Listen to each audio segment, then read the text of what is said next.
差別のない能力が評価される社会。不正入試は正しいか。私にふさわしい最も優れた異性というのを僕ら求めるじゃないですか。これもね、能力主義なんですよ。能力主義は差別を解決しない。能力主義はステルス差別、目に見えない差別を自分たちが差別に反対しているという自覚を持つがために、能力主義という差別心を持っていることに気がつかないという現象を起こしてしまう。能力も運のうち、絶対平等という引き劇。普通にマックで働いている人はコンビニでとか牛丼の店員で働いている人をですね、尊敬しろよって話なんですよ。そうでなきゃ社会が狂っちゃうから。最初からいろいろ持っている人たち、上級国民の世界が、僕らですらダチを先行に売れないっていう世界観持ってますよね。倫理観持ってるんですよ。彼らも全く同じなんですよ。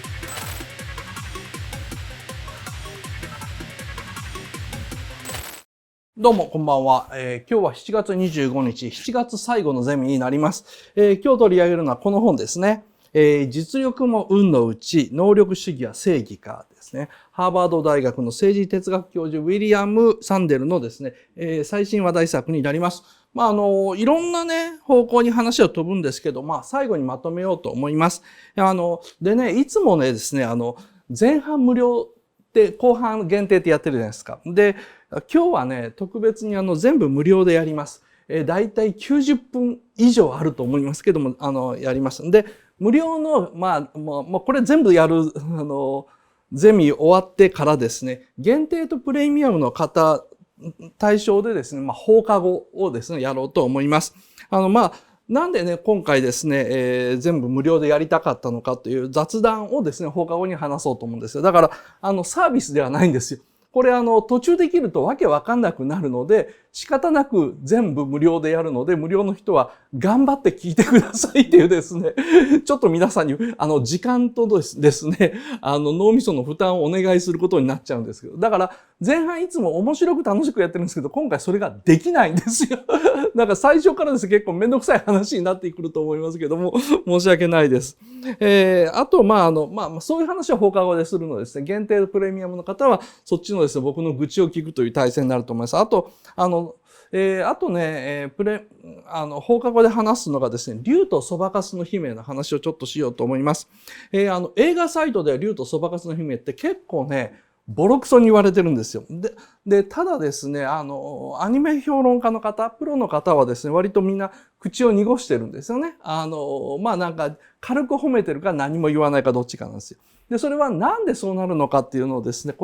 せっかくだから今回のサンデル理論に照らし合わせてですね、僕の仮説っていうのをですね、放課後で聞いてもらおうと思います。あとですね、時々コメントでですね、オリンピックの話をする人がいると思うんですけれども、僕の気がそれるのでやめてください。僕は全く興味ないですし、開会式もですね、まるで見てないんですよ。まるで見てないって正確に言ったら、チャンネル変える途中目に入ったんですけども、なんとですね、ガラガラの巨大な体育館でですね、なんかいろんな人種の人が旗かなんか棒持って歩いてるところを延々中継してですね、箱根駅伝みたいになんかこの国がどうだこうだっていうのをナレーターが言ってるだけっていうですね、ありえないような番組やってたんで、へーって思ってもう即チャンネル変えちゃったんですけど、それぐらい興味ないので、僕が気が散るのでですね、オリンピック関係のコメントは流さないようにしてください。よろしくお願いします。で、今日のですね、ゼミではですね、一応、どこかな。8つのポイントにですね、分けて、この8つのポイントで考えようと思います。まず、差別のない能力が評価される社会。これ当たり前にいいことなんですけど、で、次にですね、不正入試は正しいかですね、サンデル本のですね、導入部になっています。で、次は能力主義は差別を解決しないですね。ちょっと意外な視点の話が入って、で、能力主義はステルス差別、目に見えない差別を生む。これはサンデルの独壇場ですね。で、5番目、能力も運のうち。これは最新の科学研究の結果などを踏まえて話をします。で、6番目ですね。絶対平等という引き劇ですね。僕らの中にあるちょっと矛盾を考えるという内容になっています。で、7番目、最初からいろいろ持っている人たち。これはFIRE ですね。FIRE って言われるですね。ちょっと最近流行りの現象ですね。語ってみようと思います。で、最後ですね、上級国民の世界ですね。小山田圭吾を選んだ人たちと承認した人たちの話というですね、全体まとめる話になると思います。で、最後にこれをですね、この8つのポイントをまとめるような話に、しようと思いますので、よろしくですね。そうなんですよね。一個一個かなりね、重いテーマなんで、これを連続して話すことになるので、ゆっくり聞いてください。じゃあ最初にですね、差別のない能力が評価される社会からいきましょうか。7月20日ですね、1週間ほど前に自ら作り上げた宇宙船ニューシェパードでですね、アマゾン創設者のですね、ジェフ・ベゾスさんがですね、宇宙へ行きました。この時の、宇宙の話というのは、次回のガンダム講座の頭でやろうと思うんですけども、この時にですね、ベゾスの宇宙船に一緒に乗ったのが82歳のおばあさんですね。ウォーリー・ファンクっていうですね、おばあさんです。で、ウォーリー・ファンクさん、このおばあさんこそがですね、実は世界で最初に宇宙に行くアメリカ人になるはずの人だったんですね。ウォーリー・ファンクさんですね。こんな女性です。よいしょ。ですね。昔割と綺麗な人で、今はこんな、サバサバした感じのおばあさんになってるんですけど、この画像全体はですね、AFP-BB ニュースによる図解のまとめなんですけども、今のファンクさんですね。しかし1960年ですね、彼女はマーキュリー13の一人だったんですよ。で、このマーキュリー13について詳しく知りたい人はですね、ネットフリックスでですね、マーキュリー13というですね、ドキュメンタリーが配信されているので見てください。で、僕は3年ぐらい前にですね、実はブレイキングバッドというですね、アメリカのドラマにすごいハマってて、で、ロケ地であるですね、ニューメキシコ州アルバカーキにいてたんですね。1週間近く滞在して、旅行したんですけどもですね、そのアルバカーキで泊まったホテルの目の前にですね、不思議な病院があったんですよ。で、ラブレース研究所って言って、どっかで聞いたことあるなと思ってずっとわかんなくて、で、アルバカーキいる時にですね、そのラブレース研究所に行ってですね、ところが行っても周りがものすごいフェンスで入れないんですよ。で、周りで写真撮ったりですね、近くのですね、駐車場でいろんな車見つけて喜んだりしてたんですけど、帰ってきて調べて分かったんですけどもですね、ラブレース研究所っていうのが、ライトスタッフですね。つまり一番最初のですね、アメリカ人が宇宙へ行くためにですね、集まった7人の宇宙飛行士ですね、マーキュリー7。彼らの適正試験をしたのがラブレース研究所。で、後にこのマーキュリー13という女性宇宙飛行士のですね、トラブルというかですね、大問題のですね、舞台になったのもラブレース研究所だったんですよ。だから3年前に偶然行ってたんですけどもですね、これがトム・ウルフが書いた、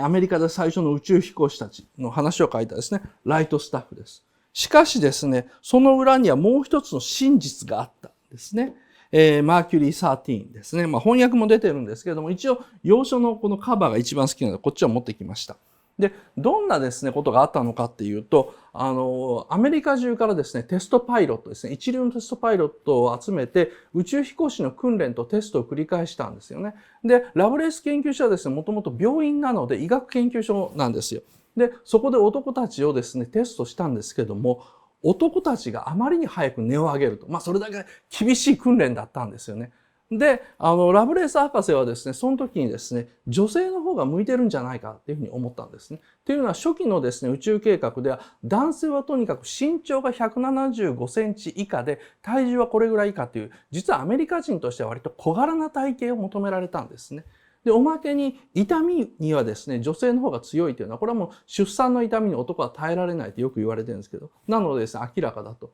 だからラブレース博士はですね、その NASA から依頼を受ける前にですね、自分自身でちょっと興味があってですね、女性の宇宙飛行士っていうのが可能じゃないかと。で、当時ちょうどそのソ連がですね、女性の宇宙飛行士を用意しているというふうに噂があったんですね。で、1959年にですね、ソ連が女性を打ち上げるという噂があったので、ラブレース博士はわざわざソビエト連邦にですね、見学に行ってですね、宇宙飛行士の訓練施設っていうのを見てきたんですね。で、大体これぐらい厳しいですね、テストを受けさせないと、例えば、重力をかけるテストでもですね、8G ぐらいで大丈夫と言われてたんですけども、12G ぐらい、つまり重力の12倍の重さをかけなければダメだとか、そういうふうなですね、テスト内容を見て、で、それで、そのライトスタッフですね、男たちの宇宙飛行士訓練というのをやったんです。そしたらもう男たちがもう無理だ、もう無理だ、もう無理だと言ってですね、次々と音を上げたんですけども、ラブレース博士が集めたですね、13人の女性のですね、テストパイロットをですね、マーキュリー13。これはですね、軽々とその課題をクリアしていたんですよ。やっぱりね、ラブレース博士の仮説通り、女性の方が、その、過酷な訓練に耐えられるんですよね。で、女性の方がですね、宇宙飛行士に向いているということが分かったんですよね。で、まあ、それはですね、パイロットって男性社会だからね、公式には否定されたんですけども、これ三栗谷さとみさんっていう人が書いた漫画のですね、ごめんなさい、定規逆になっちゃった。イカロスの娘っていうですね、漫画からの切り出しなんですね。で、女はですね、家にいろとかですね、パイロットになれないって言うんですけど、それに対して秘書の女の人が反論するんですね。あららとか、戦時中工場から出来たての飛行機を戦場へ、フェリーした何百人もの婦人パイロットを忘れてるのっていうふうに聞いたんですね。これそうなんですよ。第二次大戦中ですね、実はアメリカではですね、飛行機を飛ばせるパイロットは全部戦地へ行っちゃったんですね。で、工場で飛行機作るじゃないですか。戦闘機とか作るじゃないですか。それをどうやって、ヨーロッパとかですね、日本を攻撃するために太平洋の島々へ持っていくのかって話になってですね、そこで急にですね、アメリカでですね、婦人パイロットの養成始まったんですよ。そしたら女の人がですね、まあこれがみんな勘が良くてですね、男性並みかそれ以上に飛行機のパイロットとしてはですね、適性があったんですね。なので結局、第二次大戦中のアメリカ本国で作った飛行機をヨーロッパなりですね、太平洋の戦場へ持っていくためのですね、そのフェリーですね、輸送はですね、ほとんど女性パイロットがこなすことになったと。ところが、戦争でですね、戦うことはできなかったと。なんでかっていうとですね、戦争で戦うの特権というのかな、栄光を男のパイロットたちが手放さなかったんですね。で、アイゼンハワー大統領もですね、女性にパイロットはさせるなと最初に言ってて、次にジェット時代になった時もですね、ジェット機の訓練を女性はしてはいけないという大統領令を出したぐらい、それはアイゼンハワー自身がこういう偏見を持っているというよりは、アメリカ陸軍、海軍のですね、航空隊のパイロットたちから女を入れてくれるなと。これは男の戦場であって、女はそんなことはできない。例えば、女はそういう時にヒステリーになって無理なんだっていうふうなことを、あることないこといっぱい言ったので、結局女性はですね、空のですね、パイロットというかですね、戦闘機乗りから外されることになったわけです。ここら辺のニュアンスはね、紅の豚を見てもわかる通りですね、ポルコがですね、空は女の世界じゃないというふうに言っててですね、で、フィオは一生懸命反論しているところからわかると思います。で、時代が降りてですね、1960年代になってですね、パイパーカブっていうですね、僕らがよくセスナ機って呼んでるやつありますね。あれ、セスナ機ってセスナ社の飛行機であることは割と少なくて、大体僕らがパッと見て、セスナ機だって思う軽飛行機ってパイパーカブっていう飛行機が多いんですよ。パイパーカブはですね、一時的にですね、何万台だかな、なんかね、何十万機だったかな、何万機か何十万機かですね、製造されて、でね、アメリカで当時の価格でね、80万円ぐらいで売られたんですよ。だから、新型車の購入価格とほぼ同じ、安いめの、自動車の値段とほぼ同じ価格でですね、買えたんですね。で、だからですね、当時のアメリカでちょっと田舎に住んでたら、自動車ではなくて飛行機買う人が当たり前のようにいて、で、女性がですね、その飛行機の免許を取るのもすごい当たり前の時代があったんですね。だから、1960年代ぐらいのアメリカには、まず女性の飛行機乗りがいっぱいいたんですよ。だから話戻りますね。ラブレース教授はですね、そういう女性のですね、パイロットを集めて、で、宇宙飛行士の適性テストをしたわけですね。しかしですね、これに対してですね、この例のライトスタッフたちですね、マーキュリー計画の宇宙飛行士たちが大反対したんですよ。で、女性に本当に宇宙パイロットになれるのかっていう。もうソ連はそういう準備をすでにしてるのにですね、公聴会までわざわざ開いて、女性にはそういう適性がないとかですね、さっきも言ったように月に1回生理があって、その時に判断がダメになるとかですね、いろんなあることないことを言って結局潰してしまったんですね。で、ジャクリーン・コクランっていうですね、女性パイロットがいて、この人が唯一ジェット機の操縦経験があったんですよ。さっきも言ったように、アイゼンハワー大統領がですね、女性に対してジェットパイロットの訓練をするのを禁止したので乗れなかったんですね。で、もう議論の争点はですね、宇宙パイロットになるにはまずジェットパイロットの免許を持ってなきゃいけない。しかし女性はジェットパイロットの免許を持っていないことだったんですよ。で、果たして、女性にはジェットパイロットをすることができるのかどうかに、議論がいったときにですね、ジャクリン・コクランという女の人だけがジェットパイロットの、てか、ジェット機を運転したことがあった、操縦したことがあった。なんでかっていうとですね、そのジャクリーンのですね、旦那さんはジェット機の、開発の社長だったんですね。なので、社長のですね、奥さんということでですね、個人的に自分のジェット機を持っていて、で、操縦することができたんですよ。ところがそのジャクリーンがですね、公聴会に呼ばれた時に不利な証言をしたと。これはね、当時、旦那の圧力もあったというふうに言いますし、それから30年ぐらい経ってからですね、ジャクリーンはあの時の自分の証言はすごい恥じているっていうふうに証言してるんですね。で、まあ言ってるんですけど、その時のジャクリーンはですね、女性には適性がないと思います。ジェットパイロット女の人をすることはできませんというふうに言われたので、NASA から公式にラブレス博士のところへですね、もう今の実験は中止してくれと、今のテストはもうやめてくれというふうに、公式なですね、指導があったそうです。だから、その時に中止になってね、女の人が宇宙飛行士になるのを潰したのが、このライトスタッフのヒーローの一人ですね、ジョン・グレンですね。アメリカで初めて、地球周回軌道を回ったですね。僕も大好きな宇宙パイロットなんですよね。ライトスタッフって僕がすごい好きなお話であり、ドキュメンタリーであり、歴史的事実なんですけど、その裏ではここまで男の醜い嫉妬心ですか。この世界に女を入れてなるものか、ここは男しかできないはずだ。女より男が優れてるはずだって。いや、優れてるはずなんだったら自分が証明すりゃいいのに、それを政治的な力を使って女の人の足を引っ張ってっていうですね、一番恥ずかしいことをやってるというのがですね、ライトスタッフのファンの僕としても、ちょっとね、複雑な思いなんですけどもですね、これがアメリカのですね、真実というかですね、別にアメリカに限らずね、人間社会、どこにでもあるような話なのかもわかりません。ということでですね、このマーキュリー13の女の人たちは今でもその宇宙飛行士ジョン・グレンが大嫌いだそうです。で、ですね、よいしょ。もう、あっち行っちゃったか。で、そのですね、ファンクばあさんですね、宇宙へ行けなかった、マーキュリー13に選ばれながらですね、結局宇宙へ行くという夢を潰されたファンクばあさんが、アマゾンのですね、創業者ジェフ・ベゾスにですね、招待されて7月20日に宇宙に行ったんですよね。ファンクばあさん実に50年がかりでですね、NASA の男たちにやっと勝ったわけなんですけども、さてこれをどう考えるのかですよね。やっぱりそれって、差別のない能力が評価される社会はいいよなっていうことだと思うんですよ。女性差別っていうのはけしからん、能力がちゃんときちんと評価される、そういうふうな社会でないといけないと。この感じをちょっと今のところ覚えておいてください。これを能力主義と言います。性別とかですね、人種ではなくて、その人の能力とかですね、才能で評価されるべきだ。これを能力主義と言います。ポイント一つ目ですね。ポイント一つ目だけでもう15分ぐらいかかりましたね。はい。また一つ目です。二つ目の話です。これはサンデル本をですね、できるだけ単純に紹介してみます。どっ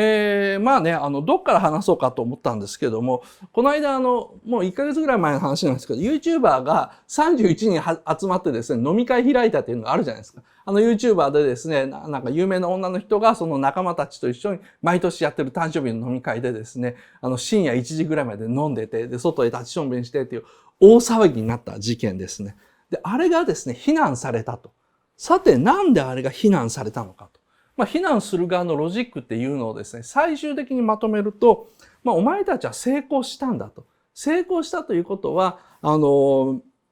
くの人の支持を集めたということだから、お手本になるべきだっていう、こういう理屈ですね。こういう世論が形成されたわけです。果たしてこれは正しいのかですね。YouTuber31 人飲み会事件を、このハーバード流に哲学するとどういうふうになるのかっていうところから話してみましょう。で、実力も運のうちのですね、第一章というのはですね、大学の入試スキャンダルですね。入試スキャンダルから始まりました。で何かっていうとですね、スポーツ講師にお金を渡してですね、不正入学をさせるですね、エージェントが逮捕されたんですよ。どういうことかっていうと、アメリカってですね、スポーツ入学の枠がかなり大きいんですね。超一流大学であってもですね、一流のアスリートであれば、例えば入学金を免除されたりですね、奨学金が出たり、何よりも難しい入学試験に通らなくても入学できるという制度がある。これはまあ日本でもですね、スポーツ入学っていうですね、なんかこうそういうシステムありますよね。で、それをですね、不正に利用する。不正に利用するというのはどういうことかというと、大金持ちがそのエージェントにお金を渡すとですね、嘘のスポーツの経歴作ってくれるんですね。例えば、卓球なんかやったこともない、バドミントンなんかやったこともない女の子がですね、超一流のバドミントン選手だっていうですね、資料を作ってくれるんですよ。でもそんなもん、大学のコーチが見たらわかるじゃないですか。で、そこでそのコーチを買収して、確かにこれは超一流選手だっていうですね、お墨付きを出させるんですね、その大学から。だから、この場合も買収するのはその大学のスポーツコーチだけでいいんですよ。で、そのスポーツコーチはスポーツコーチで、そのもらったお金の大部分を、例えば自分たちがやるですね、そのスポーツクラブですね、大学内のスポーツクラブの設備充実とかに当ててたのでですね、同情の余地があるみたいな言い方になってるんですけどもですね、割とね、派手にやってたみたいで、水泳選手とかですね、バドミントン選手とかね、普段僕らがあんまり顔を知らないようなジャンルのスポーツ選手いるじゃないですか。そういうところにですね、顔のすげ替え、フォトショップで顔のすげ替えまでやってですね、全然なんかもう体つきひょろひょろのアメリカの男の子とか女の子のですね、金持ちの息子で、それはハリウッド女優の娘までやってたので一大スキャンダルになったという事件がありました。で、それがですね、紹介されてるんですね。さて、なぜこれがけしからんのかと。まず、その不正入試だからということはあるんですけれども、ところがですね、そのアメリカの大学入試には一流であればあるほど様々な入学試験以外の制度があると、例えば寄付金の多い子供を入学させるっていうのもあるし、あと卒業者の子供を優遇する、いわゆるレガシー枠っていうんですけどね。その大学を卒業した子供だ、卒業した人の子供だったら優遇する。これ日本でもですね、学習院大学もあったかな。慶応大学ありますよね。そういうレガシー枠っていうのがあると。これもですね、同じようなもんじゃないかっていうふうにですね、すごい論争になったんですよ。で、これをですね、サンデル教授は教室でですね、討論させるわけですね。そうすると、大体ね、半分ぐらいの学生は、いや、そういうのはけしからんと。そもそもそのレガシー枠もおかしいよと。寄付金もおかしいよ。実力のみで行くべきだっていう過激な実力主義者っていうのがもう3分の1ぐらいですね。で、残り3分の1ぐらい、残り3分の2のうちのまた半分、3分の1ぐらいが、いやいや、レガシー枠とか入学金っていうのを認めようよと。なんでかっていうと、それだけ、その、多額のお金を入れてくれてるから、逆に言えば、なんだろうな、低所得者とかですね。あと、なんだろう、有色人種ですね。人種的に恵まれない人たちというか、恵まれない経済層にある人種の人たちに、優遇的に大学が助けてあげることができるんだからいいことじゃないかっていうのが3分の1ぐらい。で、意外なことにですね、3分の1、最後の3分の1はですね、金持ちは努力して金持ちになったから、優遇されるのは当たり前だっていう理論が出てくるんですよ。だから努力して金持ちになったんだから彼らは尊敬されるべきだと。その特典としてある程度の特別扱いは当たり前だ。こういう議論になるんですね。つまり、不正な、そのスポーツ枠の詐欺は、これさすがにみんなもこれはダメなんだけども、優遇ぐらいは当たり前だっていう話になるんですね。で、サンデル教授によるとですね、大体これ世界中でいろんな大学で議論させてもゲスト講師していくと同じような流れになると。ただし、その中国のですね、大学に行った時にですね、流れがちょっと違って、金持ちは特別扱いが当たり前っていうのが半分ぐらいになるわけですね。さすが中国、ここら辺は現実主義なんですよ。半分ぐらいになるんですね。で、2012年にですね、サンデル教授がですね、中国で講義した時にですね、もっと極端な例を出そうと。これはもう不正入試ぐらいでは中国人もですね、いや、そんなもん当たり前だよって言うけど、もっと極端な例を出そうと思って、サンデル教授が持っていた2012年の講義の、なんだろうな、ケーススタディが、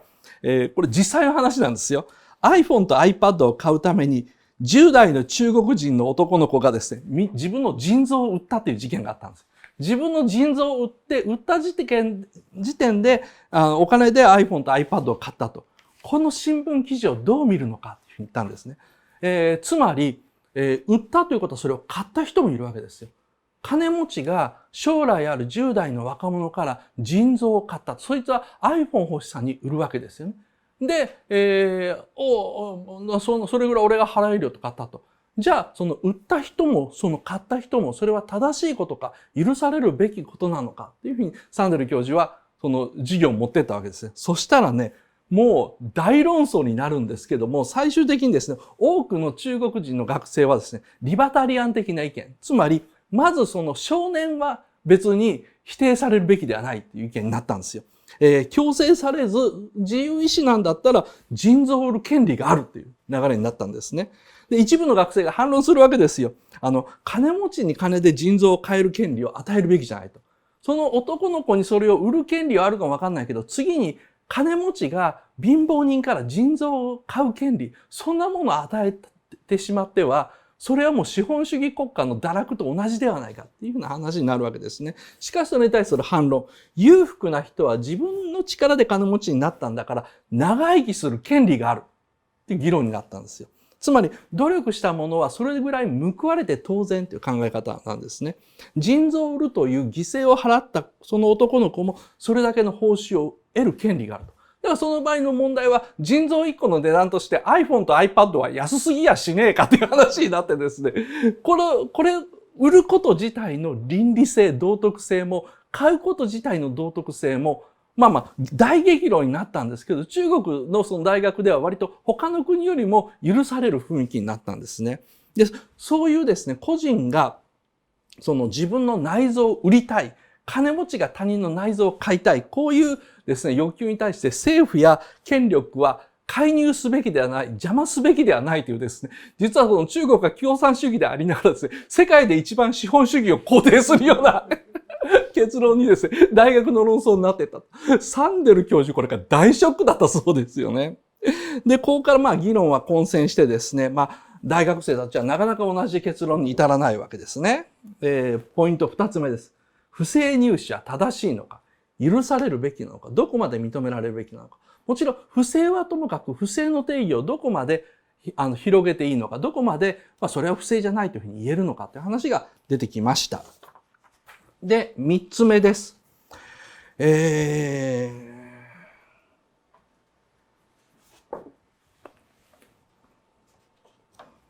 ここに1枚の写真があります。1977年の写真です。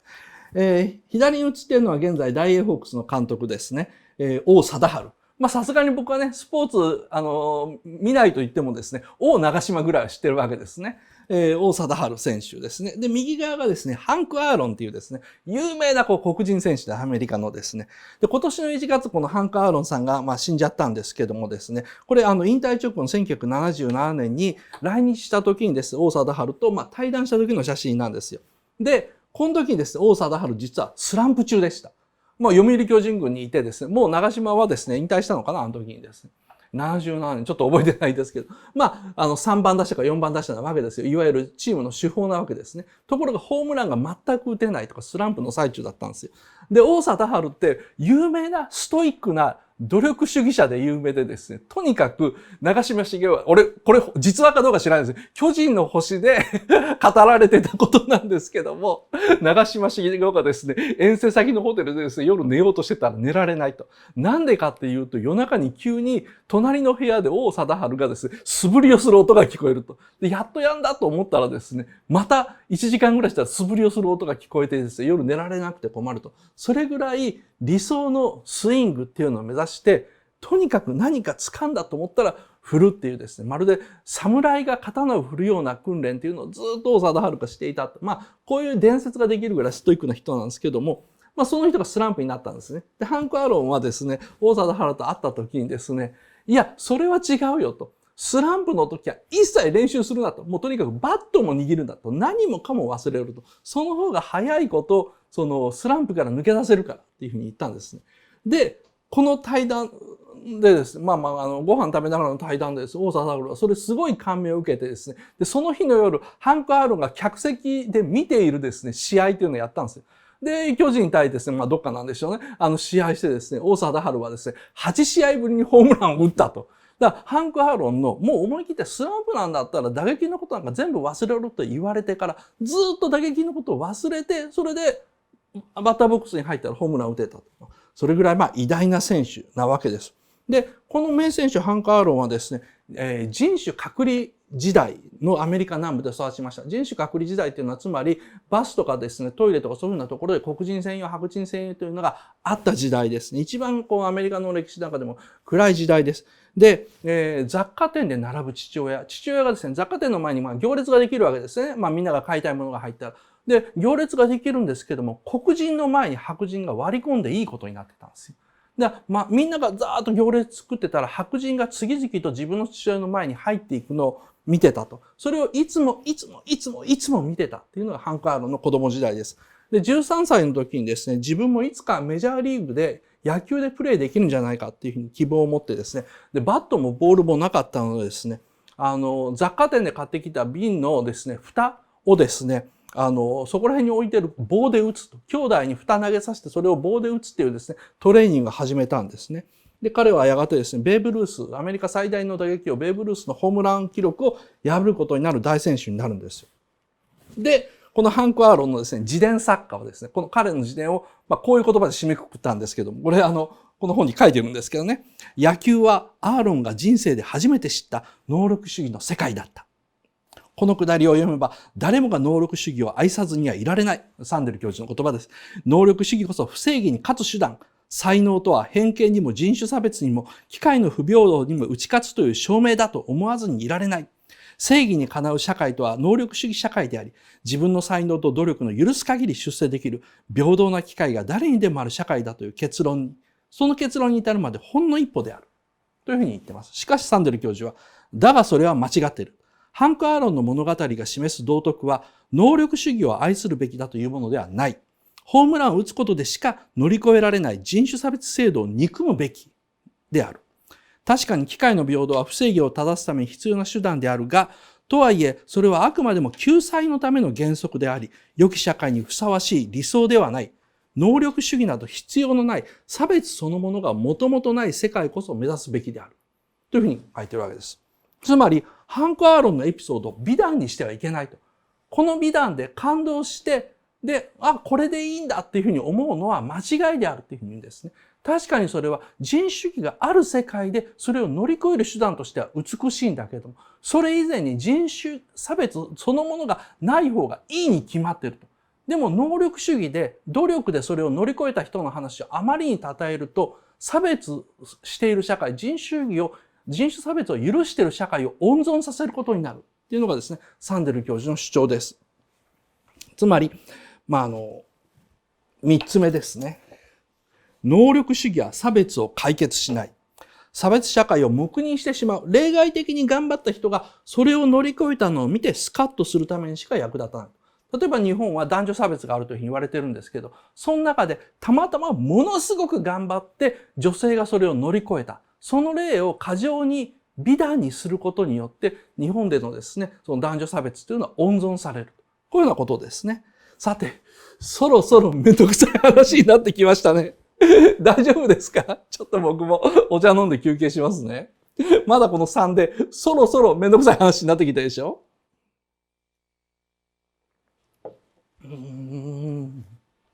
さあ、行きましょうか。じゃあ、4つ目の話です。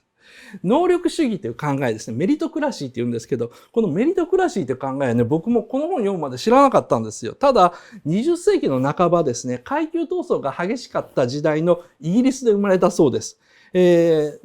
20世紀頭にですね、イギリスで労働党というですね、党が結成されました。政党が結成されました。労働党のスローガンはですね、階級社会の弊害を訴えるとともに、労働者の息子でも成功できる社会を作る。つまり、当時のイギリスは、労働者の息子は成功できなかったわけですよね。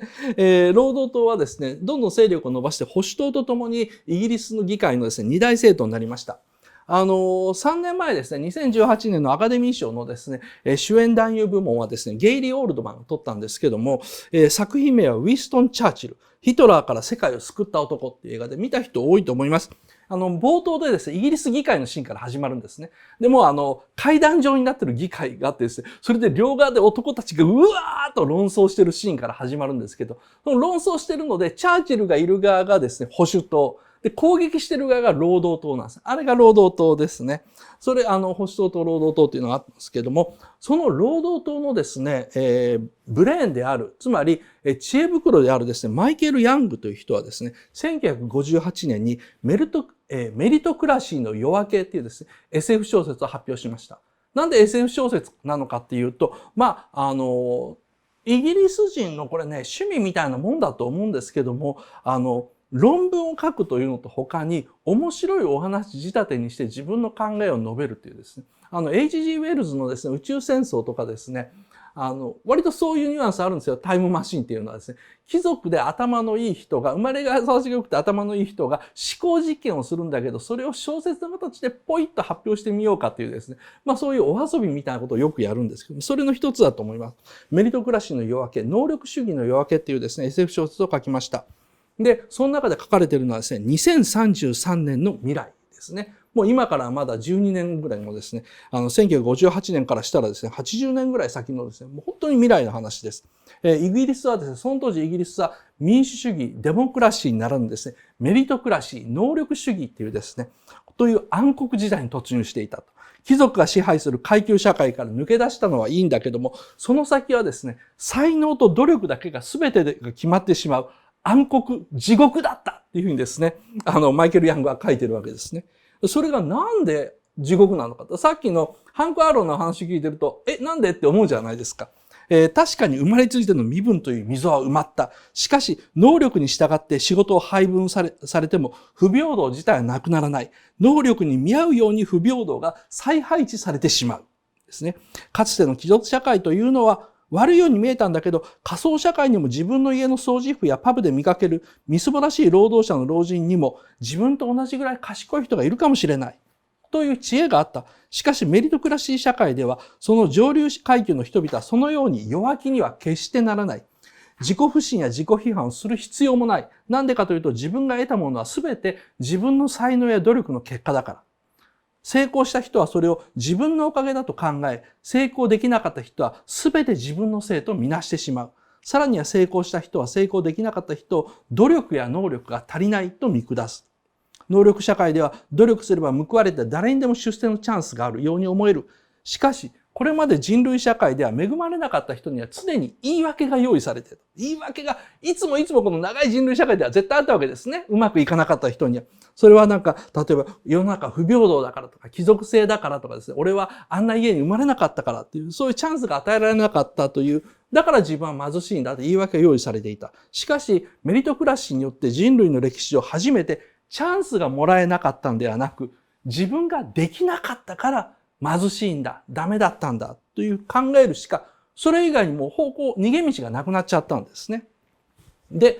こういうですね、欲求不満はどんどん拡大して、ついに2034年、この小説の中ですよ、教育水準の低い者たちが知的エリートに対して反乱を起こすというところでですね、メリトクラシーの夜明けという小説は終わります。で、この SF 小説ね、当時のそのイギリス社会にね、割とね、衝撃を与えたそうなんですよ。今戦っている。なんでかというと、労働党のブレインが書いたんですよ。で、労働党は、貴族制度とかですね、あと労働者の権利のために戦っていて、公平な社会を目指しているはずなんですけれども、そもそもそれは、能力主義というのはこんな地獄を生み出すのかっていうですね、大反論というかですね、いわゆるある種のなんか皮肉みたいになっているわけですね。しかし、この衝撃の予言書というのは、イギリスの中でも割と早いうちに忘れられてですね、日本でも翻訳出版されたんですけれども、すぐに絶版になってしまった。やっぱりね、ちょっとね、耳に痛すぎるというか辛すぎるんですね。でしかしですね、このサンデル教授はですね、この本こそ2016年のブレグジット、つまりイギリスの EU 離脱、あとはトランプ大統領の当選を予言したものだというふうにですね、指摘しています。ハンク・アーロンを自由にした能力主義こそ、現在の僕らの世界に憎しみと格差の分断を生んだというふうに批判しているわけですね。すいませんね、今日の話こんなんで。で、アメリカのね、民主党っていうのは、つまりサンデル教授も民主党なんですよ。で、オバマ大統領も民主党です。大体日本人でアメリカ好きだっていう人は民主党びいきの人が多いんですね。つまり弱者の味方、権利の拡大というのを目指す政党だからですね。しかし民主党のですね、大統領であるですね、クリントンとかですね、あとオバマが能力主義を強く主張した結果、弱い立場の人々を置き去りにし、エリート主義の政党になってしまった。現在の民主党はだからエリート主義の政党だと。だから負けたんだっていうのが、だからトランプ政権を誕生させたんだというふうにですね、サンダル教授は言ってます。サンダル教授の分析。人種差別や性差別が嫌われている。そういう時代にあって、能力イコール学力偏重主義は容認されている、許されている最後の偏見なのだ。見えない偏見なのだというふうに言ってるんですね。エリートは自らの偏見を恥と思っていない。彼らは人種差別や性差別を激しく非難する。非難するかもしれない。LGBT などを激しく非難するかもしれないが、低学歴者に対する否定的態度については一切非を認めようとしない。これを証明したのがトランプの当選だと。所得が同じぐらいの有権者は、教育レベルの高いものほどクリントンに投票し、低いものほどトランプに投票した。その結果どうなったか。エリートたちは、学歴の低いバカたちは簡単にトランプに騙された。だからみんなもっと俺たちのように賢くなってクリントンやバイデンに投票すべきだと叫び出して、アメリカの分断はますます深刻になった。ですね。で、そもそも民主党員であったサンデルはですね、庶民とエリートはなんで憎み合うようになったのかと考えた。あんまりね、それまでアメリカではこの分断なかったんですね。で、それがです、結論が分かりやすく言うと、知的なエリートたちが同じ国民であるアメリカの庶民大衆を見下したから、その見下していることを隠そうともせず、で、おまけに自分たちは見下しているという自覚が一切なかったから、というふうに分析しています。しかしですね、エリートたちをどんなに問い詰めてもですね、彼らは庶民を見下しているのを認めようとしない。なんでかというと、メリトクラシー、能力主義は正しい思想だというふうに思っているからですね。能力主義、メリトクラシーは自分が人を差別しているのに気がつかない。ポイント4です。能力主義はステルス差別を生む。目に見えない差別を生む。ですね。4つ目です。さて、5つ目。すいません。もうね、笑うしかないね、このめんどくさい話。まあ、まだ人事のアメリカの話なんですけど、ここからじわじわと僕らの話になってきます。アメトーークでですね、2週間ぐらい前かな、元野球部芸人っていうのがあったんですよ。で、これね、久しぶりのアメトーークの当たりの回で僕めちゃくちゃ面白かったんですけれども、その中でですね、元野球部、高校野球部だったですね、芸人がいっぱい出てきて、ティモンディの高岸ってわかりますか？ティモンディっていうですね、お笑いグループで高岸っていう、なんかいつもオレンジ色のスーツ着てるめちゃくちゃ背の高いやつがいるんですけども、そいつがですね、いや、高岸なんかすごいよと、未だにあいつ140キロ投げれるっていう話が出たんですね。で、この間、プロの野球の始球式に呼ばれて行ったらですね、130キロ投げちゃったっていうですね、すごいって言ったらですね、もうティモンディの高岸が、そんなことはない。誰でも投げられますって言うんですよ。で、いや、違うと、蛍原さんが食いつくわけですよ。いや、ちゃうて、俺は無理やって言った。蛍原さんでも130キロ投げれますって。僕と同じように野球を好きになって練習すればいいんですっていう。高岸譲らないですよ。で、無理やって。とにかく俺とお前でも何もかも違うやんけって。だから俺がお前と同じように練習しても、それは130キロになれへんやろって言ったら、あなたにとっての130キロが出ますっていうふうに言ったんですよ。でも、これで会場中大爆笑になって、会場とかスタジオ中大爆笑になって、僕も大笑いしたんですけども、なんでこれがおかしいのかですよね。生まれつきの格差とか才能を否定して、努力の大事さだけを説くという、この嘘くささがですね、ちゃんとギャグになってるんですね。でも、同時に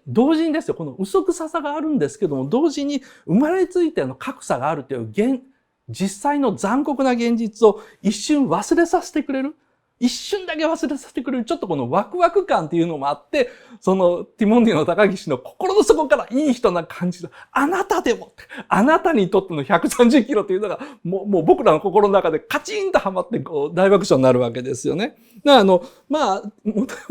高岸のですね、生まれつきなんか優れてる人の嫌味っていうのがほとんどない人、そういう表情だから、そこら辺でもですね、楽しめるんでしょうけどもですね。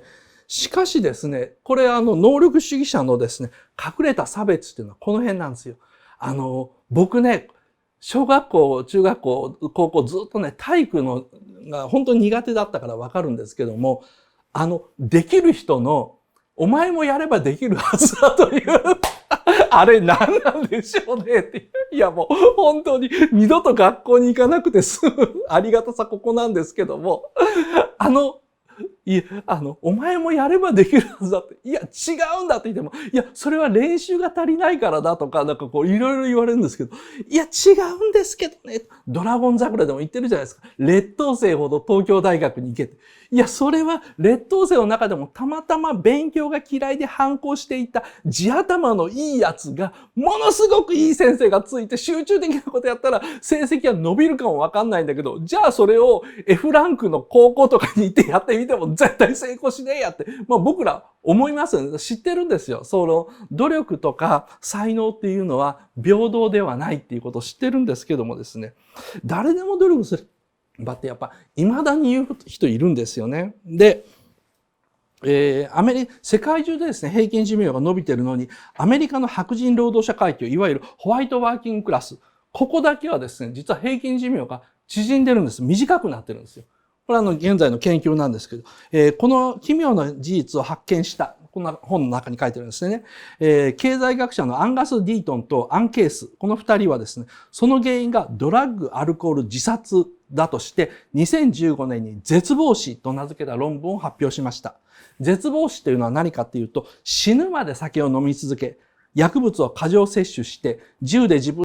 を撃ち抜いたり首を吊ったりすることだそうです。そういう死に方ですね。で、アメリカ社会というのはなんでこういうふうになっているのか、なんでこのホワイトワーキングクラスの平均寿命だけが世界中で縮んでいるのかっていうと、4大学卒業以上の高学歴層ですね。アメリカのいわゆるエリート高学歴層と、高卒とか高校中退の低学歴層の間の分断がもう日本よりもはっきりしてるんですよ。ものすごい分かれちゃってると。で、これは日本よりもと言ったんですけど、日本も徐々に似たような状況になってですね、日本でも社会学者の古川徹さんが、日本の分断、切り離される非大卒若者たちですね。大学を卒業していない若者たちという公文社の新書で指摘しています。大学と非大卒、大卒と非大卒のですね、日本社会の分断というのが始まっていると。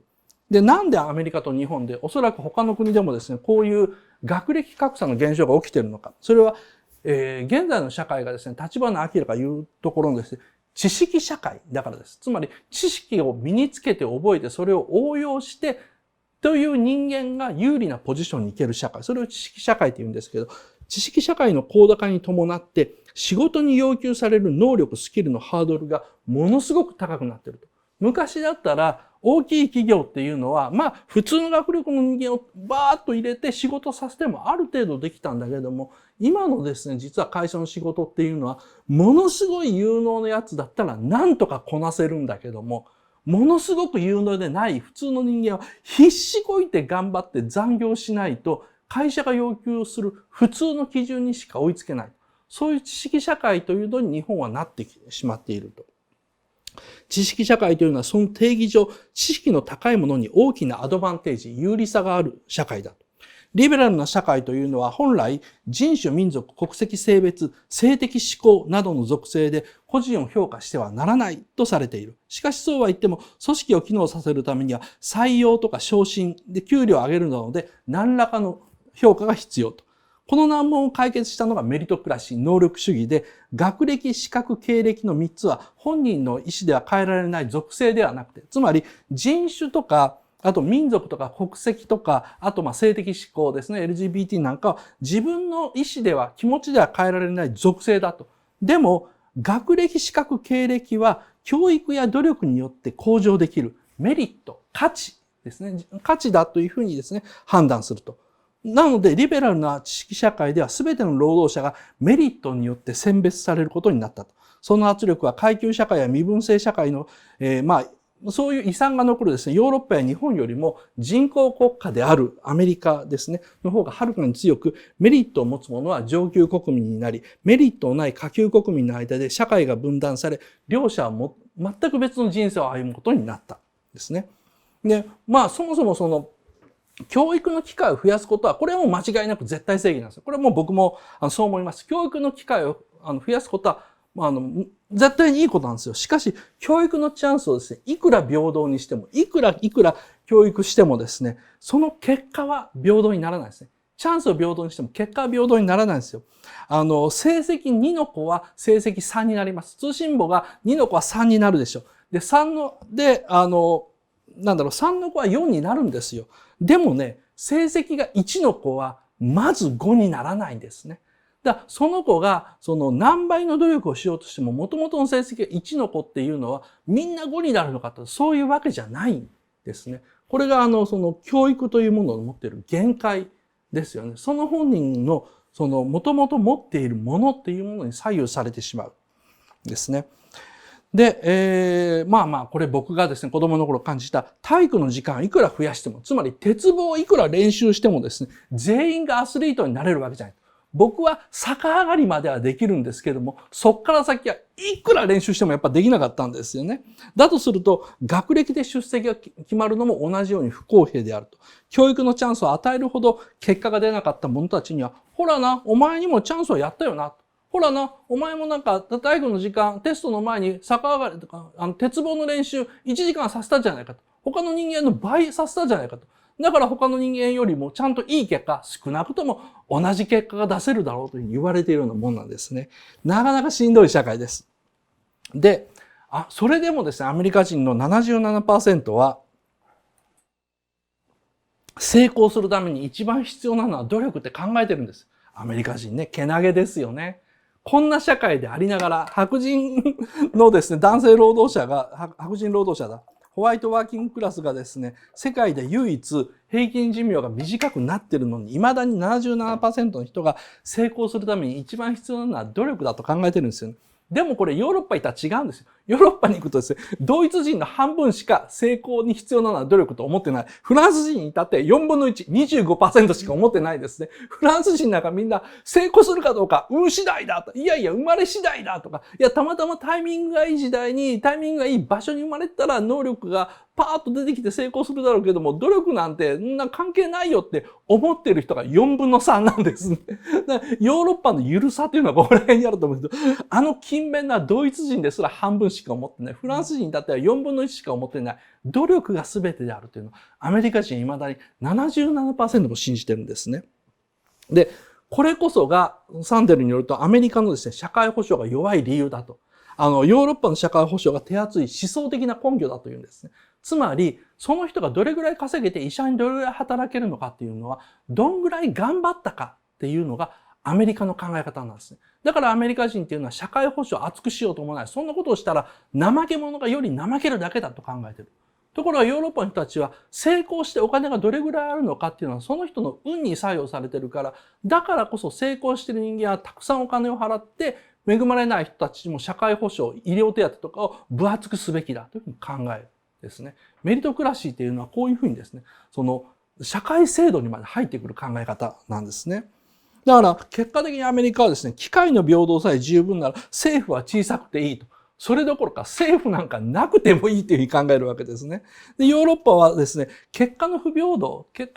ですね。つまりその人間の貧富がどういうふうになっていくのかっていうのは、こんなもん貧富の差が出るのは当たり前なんだから、社会保障というのは最大化すべきであるというふうに考えていると。で、ね、アメリカ人はですね、努力によって困難から抜け出すという神話を過剰評価していると。逆にヨーロッパは過小評価してるんです。実はそのサンデル教授の調査によると、ヨーロッパの方が努力によってですね、収入が上がる確率高いんですよ、アメリカより。なのに、ヨーロッパ人はですね、努力によってですね、頑張っても、自分は金持ちになれないってみんな信じ込んでるわけです。だから、ヨーロッパ人はもうちょっと頑張った方がいいし、アメリカ人はもうちょっと優しくなった方がいいって言ってるんですけど、ここら辺の逆転すごい面白かったです。で、そもそもですね、最新の心理学とか遺伝子医学ではですね、努力できる遺伝子というのの存在がもう当たり前になっているんですね。ミシガン州とテキサス大学の合同調査です。これこの本の中に書いてないことなんですけども、双子850組をですね、対象にした楽器の練習を黙々とこなすことができる。クラシック楽器って、努力とですね、成果がなかなか一致しないですね。100努力したら1か2、ちょっと結果が出てくるというですね、かなり努力がポイントになってくるジャンルなんですよ。クラシック楽器っていうのはですね。で、そういう楽器の練習を黙々とこなすことができるのか、努力できるのかというのの比較調査をしました。850組の双子を対象にして、それぞれ違う家にもらわれていくわけですね。で、互いに環境の違う家に養子に行った双子それぞれがどれぐらいクラシック楽器の練習ができるのか。これの調査のすごいところは、その850組の双子すべてに関してですね、クラシック楽器をさせたところなんですけどもですね、驚いたことにですね、裕福で教育な熱心な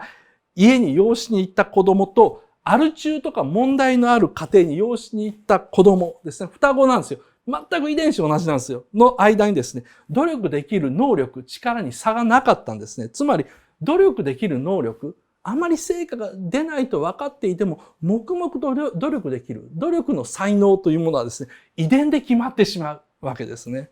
なんかね、えぐい話ですよね。僕はこれ笑って言うのは申し訳ないんですけど。だって努力できるかどうかも遺伝で、才能のあるなしも遺伝で、生まれる環境とか時代は選べないじゃないですか。そうすると、一人の人間の成功とか出世って、ほとんど全て運次第、偶然だっていうふうにですね、議論できてしまうんですね。でも、ここで話がですね、日本に戻ってくるんですけれども、例えばオンラインサロンやってる人とかですね、IT 社長の人たちっていうのは、この議論が大嫌いなんですよ。大嫌いなんですよね。なんでかっていうと、なん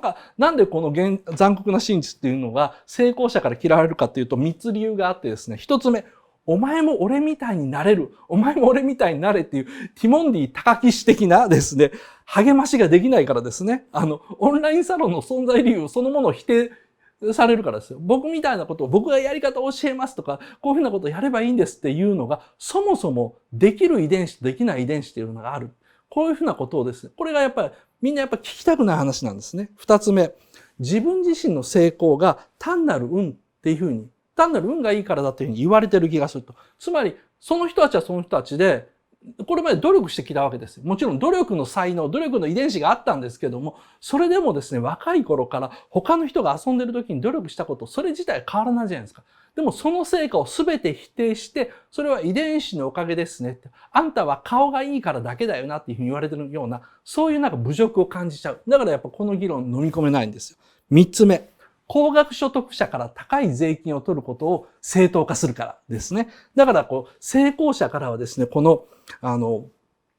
力できるかどうかも遺伝であって、所詮成功というのは運に過ぎないという議論はすごい嫌われるんですよね。それは頑張ったからこんなお金あるんだ。それをなんでこんなたくさん税金取られなきゃいけないんだっていうロジックを彼らはいつも言うんですけども、ところがですね、このサンデル教授の理屈によるとですね、頑張ったからっていうのはもちろんあるんだけど、あんたが経済的に成功したのはほとんど運なんだから、同じくほとんど運で恵まれてない人たちに福祉という形で税金を払って、それが彼らのところに回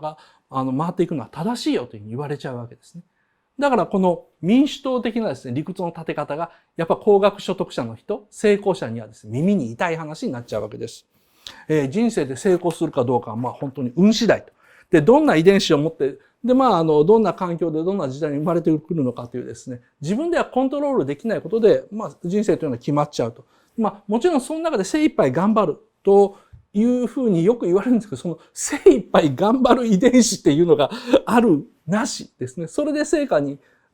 結果に差が出ちゃうわけじゃないですか。だから成功した人は偉いわけでもない、賢いわけでもないっていうのが、僕はこのゼミでいつも言ってると思うんですけども、それ現実だと思うんですよ。自分以外の力で恵まれただけで、トップ YouTuber は別に偉くないし賢くないんですよね。でも人間というのは成功者を偉い賢いと思って真似ようとしちゃう。これ本能なんですよ。それは集団生物の人間の本能ですよね。優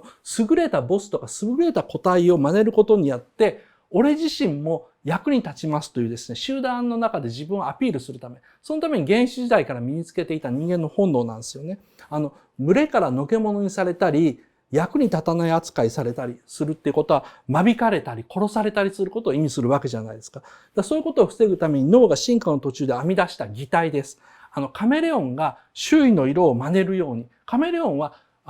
鳥とかですね、捕食者から自分を守るために周囲の色を同化させるんですよ。ところがですね、人間のですね、最大の天敵というのは人間自身なんですね。狩猟社会の中ではですね、狩猟社会の中では人間というのは常に役立たない個体は他の元気な個体から間引きされる、殺されると恐怖にいつもさらされてたので、人間は成功している個体のですね、色を真似るんです。カメレオンみたいになるんです。だから僕らは成功者に憧れる、で真似をするという本能を持っちゃってるんですね。困ったことです。ということでですね、ポイント5。能力も運のうちです。いやもう能力のあるなしは運次第だっていうふうなことですね。やっとポイント5ですよ。じゃあ6つ目はですね、短めの話。これ終わったら一回休憩しましょう。短めの話なんですけども、1980年代にですね、日本国中の運動会がちょっとね、不思議なことになったんですね。僕はもうその時は学校ですね、小学校とか行ってなかったんですけども、80年代から90年代前半ぐらいかな。学校の中でですね、例えば小学校の競争、運動会があった時の競争でですね、全員手をつないでゴールするっていうルールができたんですよ。経験したことありますか？それ。本来だったら、用意ドンって言って、バーッと早く走って人が1等、2等、3等ってなるはずが、実は80年代半ばぐらいの日本ではですね、みんなが一斉に手をつないで同時にゴールして、みんなが一等賞っていうのがですね、できたんですよね。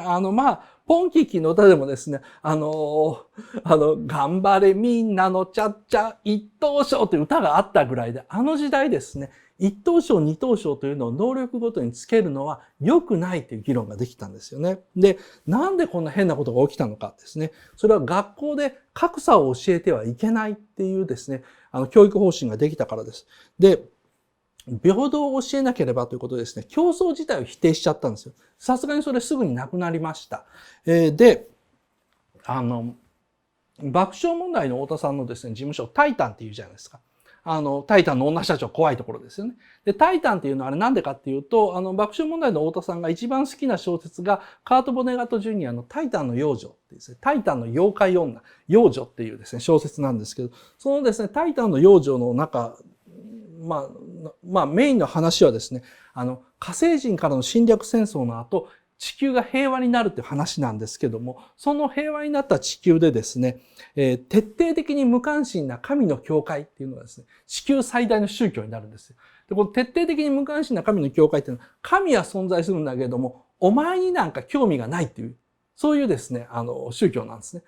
ちっぽくの神は存在する。しかし神は偉大すぎて、忙しすぎる。だから地球のこととか人類のことに興味を持ってる暇なんかないと。なので自分のことは自分で神に救いを求めずに何とかしなさいっていうですね、そういう宗教が地球で一番メジャーになっていたんですね。で、その徹底的に無関心な神の教会のですね、メリトクラシーみたいな主義があるんですけど、それは何かというとハンディキャップ主義なんですよ。すべての人間にハンディキャップを与えて、あらゆる人間を平等にしようなんですね。例えば、顔の美しい女はですね、仮面をずっと被る。それも醜い仮面を被るですね。で、イケメンはですね、目の見えない女性を、妻に選ぶ。ですね。スタイルのいい女はサイズの合わないみっともない服を身につけると。体力のある男はですね、何十キロもある重りを寝るときも身につけると。そうやってですね、その能力とか生まれついての差を完全に消し去るためのハンディをですね、人類全員が身につけている社会というのを書いたんですね。で、これによって世界中の誰もが歴史上初めて完全に平等になったっていう。もちろんこれカート・ボネガット・ジュニアはですね、それを理想の社会として書くんではなくて、不気味な、なんか言いたいこと、やりたいことはわかるんだけど、それ結果的に誰も幸せにならないんじゃないと。なんかで、よその惑星に宇宙戦争で偶然行ってしまって、久しぶりに地球に帰ってきたマラカイ・コンスタントっていうやつが主人公なんですけど、そのマラカイ・コンスタントが地球に降りた時に、みんなが変な重り体につけてるんですよ。で、よく帰ってきて、いやもう俺ヘロヘロです。なんとか立つだけで精一杯ですって。立つだけで精一杯。じゃあ君は20キロぐらいでいいよねって言って20キロの重りをどんと渡されて、立てないって言ったら、これで君は平等になったっていうふうに言われるんですね。果たしてこの社会は幸福だろうかって話です。サンデル教授はですね、それでも僕らは、みんなが手をつないで一等賞だというですね、社会ですね。あとカート・ボネガットが書いたですね、ハンディキャップ主義の社会。それはグロテスクで、不気味で、なんか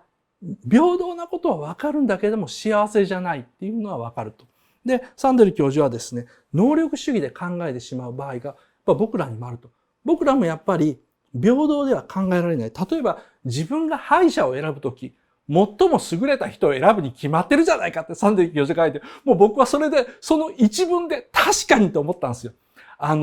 人格で敗者選ぶバカいませんよね。いや、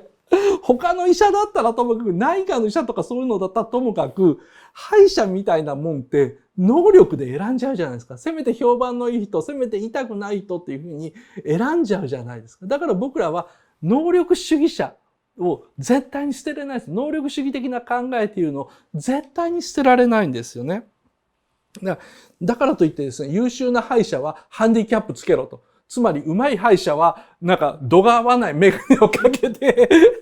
患者を痛がらせろというふうには思わないですよね。だから結果の平等を目指してしまうと、このハンディキャップ主義のようなですね、不気味な世界になってしまう。ですね。ポイント6、絶対平等という悲喜劇ですね。悲劇であり喜劇を生んでしまうわけです。さあ、7つ目の話なんですけど疲れましたよね。僕も疲れました。ちょっと休憩しましょう。コーヒーに切り替えよう。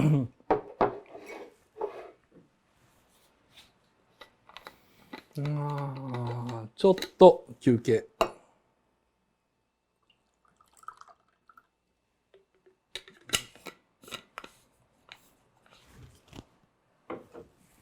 ヒュー。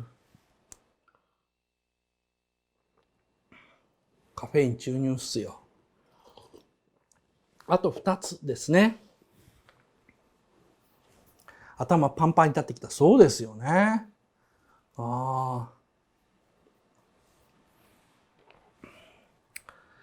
さて、コーヒーの銘柄が気になる。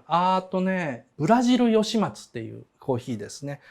僕もともとマンデリンが好きなんですけども、コーヒーのね、酸味が苦手なんですよ。で、苦味が好きだから、マンデリンって酸味が極端に少なくて、で、苦味が割とあるコーヒーなんですけど、それよりですね、ブラジル吉松という品種はさらに酸味が少ないというのをこの間聞いて、ちょっとそれを買うようにしてます。適当な世間話ですね。じゃあ7つ目ですね。トイレ休憩もなくてすいません。好きなことだけやっていくっていう。これはGoogle が YouTube をですね、立ち上げた時に作ったスローガンなんですけど、正確に言うと YouTube を買い取って Google が大々的にキャンペーン始めた時にですね、好きなことだけやって生きていくというですね、キャンペーン始めたじゃないですか。で、ところがですね、好きなことだけやっていくはずなのに、今年に入ってからですね、登録者数が100万人を超えている YouTuber ですね。登録者数が100万人超えているということは、楽に月収150万とか200万超えてるはずなんですけど、そういう人たちがですね、次々と更新をやめたりですね、チャンネルを閉鎖したりしてると。もう無理ですっていうですね、いや、好きなことだけやってるはずなのにですね。で、収入もですね、バカみたいにいいはずなのにですね、心を病んでしまうほどですね、辛くなっていくんですよね。なんか YouTuber というのは。もちろんメンタル強くて、それでもガンガン伸ばしていくことが、さらに増やしますよってチャレンジしてる人はいるんですけどもですね、かなりの YouTuber の人たちがですね、更新が病んでしまったり、もう無理ですって引退をするというふうに言い出していると。そうするとですね、次は FIRE という言葉ですね、FIRE と口走る人が増え出しました。これ最近多いです。僕のところの質問でもですね、僕は、ファイヤーを目指してるんですかっていうのが書いてあって、何かっていうと、ファイナンシャルインデペンデンス&リタイアアーリーの、略語です。つまり、手っ取り早く何億も稼いで、経済的な独立っていうのを目指す。で、リタイアアーリー、30前に仕事を辞めたいんですね。早くお金を儲けて、で今の仕事を辞めて、食うための仕事っていうのを辞めて、で、30前にですね、何もかも好きなことだけして生きていけるという自由を手に入れたいと。そう思ってる人すごい多いんですよね。で、その後は好きなことだけして生きていきたい。いや、でもね、好きなことだけして生きていくって言っても、なんかね、それが嫌になって引退しちゃう人もいるから、人間難しいんですけども。なので、そのファイヤーを目指す人にとってですね、やっぱ大事なのは、気になるのはですね、どうやって手っ取り早く稼ぐかなんですよ。30前に引退したいわけですから。で、投資家とかですね、投資するのですかとか、ビットコインですかというようなことになるんですけども、2年前にですね、僕がまだテレビに出た時代にですね、ブラマヨさんの番組でですね、若手の芸人がいっぱい来るような番組なんですね。で、そこで若手がみんな、その2年前の段階ですね、若手がほとんど全員がですね、ビットコインに手を出したんですよ。で、どのコインが値上がるか値上がらないかとかずっと話したんですけども、僕は聞かれたらとりあえず全部やめとけっていうふうに言ったんです。いや、そんなもん、どれがいいかどれが悪いかじゃなくて、全て悪いに決まってるから、まず今売れるんだったら今のうちに売っとけって言ったらもうほとんどの人が今たまたま下がってるから売れないけどもって言うんですよね。で、みんなもう引き返せないんですと。ただでさえ僕ら貧乏なんです。貧乏なのに無理してビットコイン買ってこれが値下がりしたらもう本当に終わりなんですよ。だから引き返せないんですって言ったんですけども、結果的にやっぱりみんな不幸になったわけですよね。で、じゃあもっとビットコインよりも安全で効率のいいビジネスとは何かということですね。最近流行ってるのがやっぱオンラインサロンってやつですよね。好きなことだけやると宣言して、僕みたいになりたい人集まれっていうふうにして、人集めるわけじゃないですか。で、そういう人からですね、毎月500円とか、多いところでは毎月2万円っていうところもありますね。2万円ぐらい集めて、どうすれば僕みたいになれるのかっていう、そういうお話、ありがたいお話を毎日聞くことができるわけですね。なのでオンラインサロンというのは新しい宗教っていうふうにも言われるようになりました。でも結局ですね、そういうオンラインサロンでもうまくやれるのは一部の人間だけなんですよね。一部の人間というのはひろゆきもそうですし、ひろゆきがオンラインサロンやってるわけじゃないですけど、ひろゆきとかホリエモンとかですね、キングコングの西野くんとかオリラジの中田くんとかですね、そういう彼らって結局頭のいい人たちなんですよ。頭のいい人たちであって、プラス最初から頭のいい以外に何か持ってる人たちっていうのが多いんですよね。で、頭のいいそういう人たちからですね、その効率のいい儲け方、生き方とかですね、金儲けを教わった人っていうのは結局どうなるのかっていうと、さっき話したですね、若手芸人のビットコイン地獄と同じようなことになっていると僕は思います。頭がいい人が作った仕組み、考えた仕組み、やり方っていうのは、やっぱみんなできないんですよね。だからそういう仕組みにですね、お金をですね、払って、彼らの、言い方悪いですけど、養分になっているだけの人がですね、オンラインサロンに入っている人には、僕はあまりに多いというふうに思っちゃうんですよね。オンラインサロンが本当に完全に趣味で、俺の話聞きたいか、じゃあこんだけ払ってくれ、聞きたいだったら僕全然否定しないんですよ。僕がやってることも似たようなもんですし、それはですね、対等の取引だって思うんですけども、そうじゃなくて、こんな風になりたいか、なりたいです。そういう風に生きれたら幸せです。じゃあ、その秘密を有料で教えてやるって言った瞬間に、そういう風になってるっていうのはあらかじめ頭がいいとか遺伝子的に有利なところがあるからに決まってるのに、この格差を認めずに努力や手法やちょっとしたコツや誰も教えてくれない何かノウハウみたいなものがあるふりをしてるっていうのが、やっぱ僕はいい商売の仕方には思えないんで、好きじゃないんですけども。いやもちろんですね、オンラインサロンやってる人の大部分は善意の人が多いんですよ。またこれが困ったことに。オンラインサロンやってる人が悪意の塊で騙されてるんだったら話楽なんですよ。でもそうじゃないんですよ。さっきも言ったように、能力主義の人は自分が持ってる差別感情が見えないんですね。イコール、世の中には能力がない人もいれば、自分が言ったことをできない人もいるっていうことがどうしても見えないんですよ。なので、なんでできないんだろう、もっと教えなきゃダメなのか、もっと授業時間を長くしなければダメなのか、もっとシンガポールからみんなに伝えなきゃダメなのかっていうふうにですね、努力を絞り出しちゃうわけですね。それでは解決しないんですよ。できないんだからですね。で、頭のいい人にはですね、なんで彼らのファンがですね、できないのか理解できないですね。ここは理解できないです。誰でも努力すれば130キロ投げれると考えちゃうんですね。あなたにとっての130キロとは正直に言ってくれないですね。誰でも努力すれば成功できますと。本当ですかって、いや、あなたにとっての成功ですとは言ってくれないわけですね。で、能力社会っていうのは知識階級社会だから、でもそれって最初からいろいろ遺伝的にというか環境的に、もしくは人脈的にいろいろ持ってる人たちが、やっぱり有利なことには変わんないんですよ。知識社会であろうとも。人よりですね、優れた見た目を持っている。有利ですね。人より才能を持っている。人よりコネを持っている。親が財産がある。頭がそもそも良いですね。同じものを食べても太らないもそうですよ。努力や考えること自体が嫌にならない遺伝子というのを持っているわけですね。普通の人っていうのはだいたい30分から40分ぐらいものを考えたらしんどくなったり、5分でしんどくなったりするんですけども、でもそうじゃない人は2時間3時間ものを考えてメモをして、それを抽象的なレベルに上げて、それを具体的な物事に落とすってことができるんですけども、そんなことできない人が大部分なんですよね。でもそれがこういうロジカルシンキングのノウハウを使えばっていうふうに言っちゃうんですね。なかなかきついことだと思います。ポイント7つ目ですね。最初からいろいろ持っている人たちですね。こういう人たちが日本ではですね、知られざるグループを作っている。最後の話に入ります。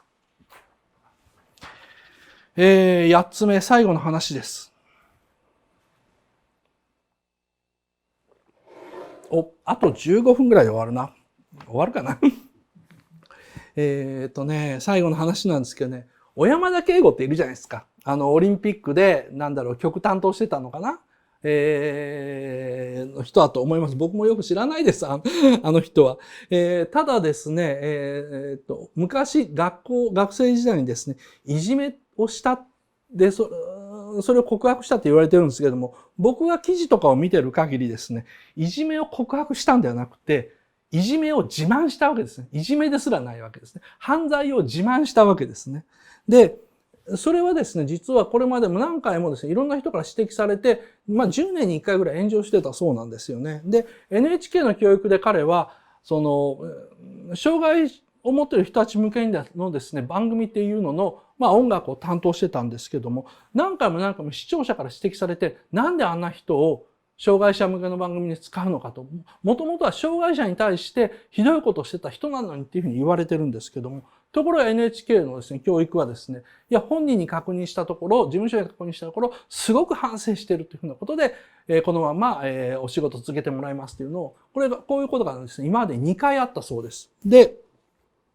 なんでね、NHK はそこまでしてかばい続けたのかですね。僕これはセンスのある人たち、自分がセンスがあると思っている人たち、センスがある人たちにとって、小山田圭吾のような才能のある人は優秀で、特殊で、最初からいろいろ持っている人たちだから。一般の視聴者とは身分が違う上級国民なんだから、一般の人からいろいろ言われても、かばわなきゃいけない、守らなきゃいけないからっていうのがですね、僕は心のメカニズムにあったからだというふうに思っているんです。こっから話を始めますね。だからもう、ここで、違うと思った人はちょっともう、この話に乗ってこなくて大丈夫です。で、上級国民という存在から見るとですね、下級っていうのはですね、怠け者でクズだというふうに見えちゃうと思うんですね。能力主義というのは貴族主義と同じく差別を生んで、さっきも言ったように、貴族主義より立ちが悪いんですよ。見えないから。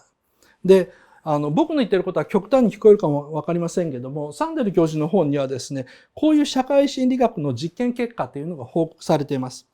高学歴の人たちは人種差別、女性差別、あとLGBT 性差別にはすごい敏感。だから自分たちを差別しないと思い込んでいると。自分たちは差別にどちらかというと敏感で反対している。リベラル、自由な人間だと思っている。これ高学歴の人。と同時に高学歴の人たちは低学歴の人たちこそ人種差別や女性差別を平気でするような人だというふうに思い込んでいる。だから高学歴のエリートの民主党員はトランプ大統領が当選した時に、ほら見ろと。南部の低学歴の田舎者たちはトランプが人種差別主義者だとか女性差別主義者だということをスルーしてしまうんだ。それを認めてしまうんだと激しく攻撃したわけですね。しかしですね、実験の結果、そういう高学歴の人種差別、女性差別、LGBT 差別を憎んでいる敏感な人ほど、労働者とか貧しい人とか太ってる人、不細工な人、低学歴な人を差別している。これ本当です。僕もそう思います。僕も痩せたり太ったりした時にいろいろ言われるわけじゃないですか。まず太ってるのを何とかしろでないと説得力ねえぞとかデブしねっていうのは、大体高学歴の人が多いんですよね。自分で頭がいい人に限ってそれ言うから僕は、そんなにツイッターなどで全世界で自分のバカを晒すなんて本当にって思うんですけど、それは置いときましょう。で、そういうですね、労働者貧しい、太ってる、不細工、低学歴に対する差別はですね、差別するのは当たり前だと。これは本当じゃないか。だって彼らは労働者、貧しい、太ってる、不細工、低学歴っていうのは努力で何とかできるんだからっていうふうに思い込んじゃってるんですよ。もっと良い仕事に就くように努力すべきなのにサボってるだけだと。痩せる努力をできるはずなのにしてないと。最低限の身なりに気を使わない。漢字ぐらいちゃんと読めるようになれよ。ひたすら侮辱が返ってくるだけなんですよ。差別ってしてるっていうことを指摘されてもですね。マックジョブっていう言葉があるじゃないですか。マクドナルドでバイトするような誰でもできる仕事っていうですね。そういうなんかね、悪口なんですけども、バックトゥザフューチャーの一作目ですね。一番最初にですね、マーティですね。主人公マーティのお兄さん。この人です。ちょっと暗い画面ですみません。お母さんに仕事に行く前にキスするんですけど、その仕事に行く前にですね、このサンバイザーみたいなのを被って、で、オレンジ色のチョッキ着てここに名札つけてるんですね。で、これその当時のアメリカ人が見たら 100% わかるマクドナルドの服なんですね。だから家族団らんのディナーの席でもですね、晩ご飯の席でもですね、マクドナルドの制服着っぱなしで、名札つけっぱなしで、終わったら夜のシフトのために行く場所なんですよ。で、しかしですね、30何年前にマーティが戻って過去を改変した結果、マクフラー一家は大成功を遂げてですね、見事エリートの仲間入りです。その時のお兄さんがですね、ネクタイを締めて、フォーブスを読んでるんですよね。だから、ウォールストリートジャーナルではなくて、フォーブスっていうですね、なんかもう本当に金持ちしか読まないような雑誌っていうのを見て、僕大笑いしたんですけど、これがやっぱり当時のアメリカ人の、わかりやすい、社会的地位の指標であり、シンボルであり、同時にそれをギャグに使ってるところなんですよね。なんか、過去の世界、元々の世界ではお兄ちゃんはマックで働いていて、直近名札つけたまま、家でもご飯食べてうろうろしてると。しかし成功したらお兄ちゃんは急にネクタイを締めて、フォーブス読んでるっていうのギャグになってるわけなんですけども。でもですね、僕ら、マックジョブっていうのは、誰でもできる仕事という意味なんですけども、僕らがやってる現実の仕事の9割ってマックジョブじゃないですか。本当にあなたにしかできませんかって言われたら、そんなことない人がほとんどですよね。働く人の9割が僕は、実は誰か他の人でもできるんじゃないのかという仕事をしてると思います。それが当たり前です。仕事ってそんなもんだから。でもマックジョブって馬鹿にするということは、現実に働く人の9割の人の尊厳とか自信を奪っている。だから若い人たちっていうのは、どんなに頑張ってもマックジョブかマックジョブって似たようなものしかない。だからこそファイヤーですね。ファイナンシャルインディペンデンス&アーリーリタイアをですね、リタイアアーリーを望んでしまうわけです。でもですね、そういうですね、マックジョブっていう言葉をみんな使うようになって、コンビニのバイトでもいいですし、牛丼屋のバイトでもいいんですけど、そういうふうな言い方をすればするほど、社会全体でマクドナルドとか牛丼屋で働く人々に対する敬意がなくなってしまうんですね。敬意がなくなってしまう。で、9割の人がそういう仕事に就きながらもですね、その9割の人たちを否定したり蔑んだりする言葉が当たり前になって、一刻も早く自分は30歳までにそこから脱出しようっていうですね、そういう言い方が当たり前になると。それは正しい社会と言えるのかですね。90% 人の生き方を蔑んで、自分はああなりたくはないと思って、ファイヤーを目指す社会というのは、どっか異常な社会だというふうに考えられます。で、じゃあですね、いち早くファイヤーを達成した人はですね、いち早くですね、その経済的独立でですね、自分の好きなことができるようになった人たちっていうのは、どんな世界に住んでいるのか、どういうふうに世界が見えているのかですね。ここから先ですね、貴族が存在する。実は貴族っていうのは実在するんだよって話になっちゃうんですけども、僕Kindle で買ったんで実物持ってないんですけどもですね、あの子は貴族っていうですね、小説ですね。ドラマにもなって、ドラマじゃない、映画になったのかな、この間。で、僕映画とか映像の方全然見てないんですけど、小説読んだだけなんですよ。あの子は貴族っていうですね、小説。それをですね、2ヶ月ぐらい前に読んだんですよね。で、めちゃくちゃ面白かったんですよ。Amazon のストーリー紹介。東京生まれの箱入り娘、花子は、結婚を焦ってお見合いを重ね、ついにハンサムな弁護士、青木浩一郎と出会う。一方、地方生まれの上京組、三木は、猛勉強の末に慶応大学に入るもお金がなくて中退。現在は IT 企業に勤めながら、腐れ縁の浩一郎、さっきの弁護士ですね、との関係に悩み中。境遇の全く違う二人がやがて同じ男をきっかけに巡り合い、上流社会を舞台にアラサー女子たちの葛藤と解放を描く傑作長編っていうふうに書いてあるんですけど、面白かったんですね。何が面白かったのかっていうと、例えばこのヒロインの花子ですね。これはおばあ様の新年会で毎年帝国ホテルでもう同じレストランを取ってる。それぐらいの上流階級なんですよ。で、ところがですね、僕がこう本を読んだ時に冒頭のそのおばあ様が毎年やっている帝国ホテルの一族揃ってのですね、ご飯っていうので、上流階級だと思ったんですけども、しかしですね、後に婚約者になる青木一郎っていう弁護士は、これ本物の上流階級だったんですね。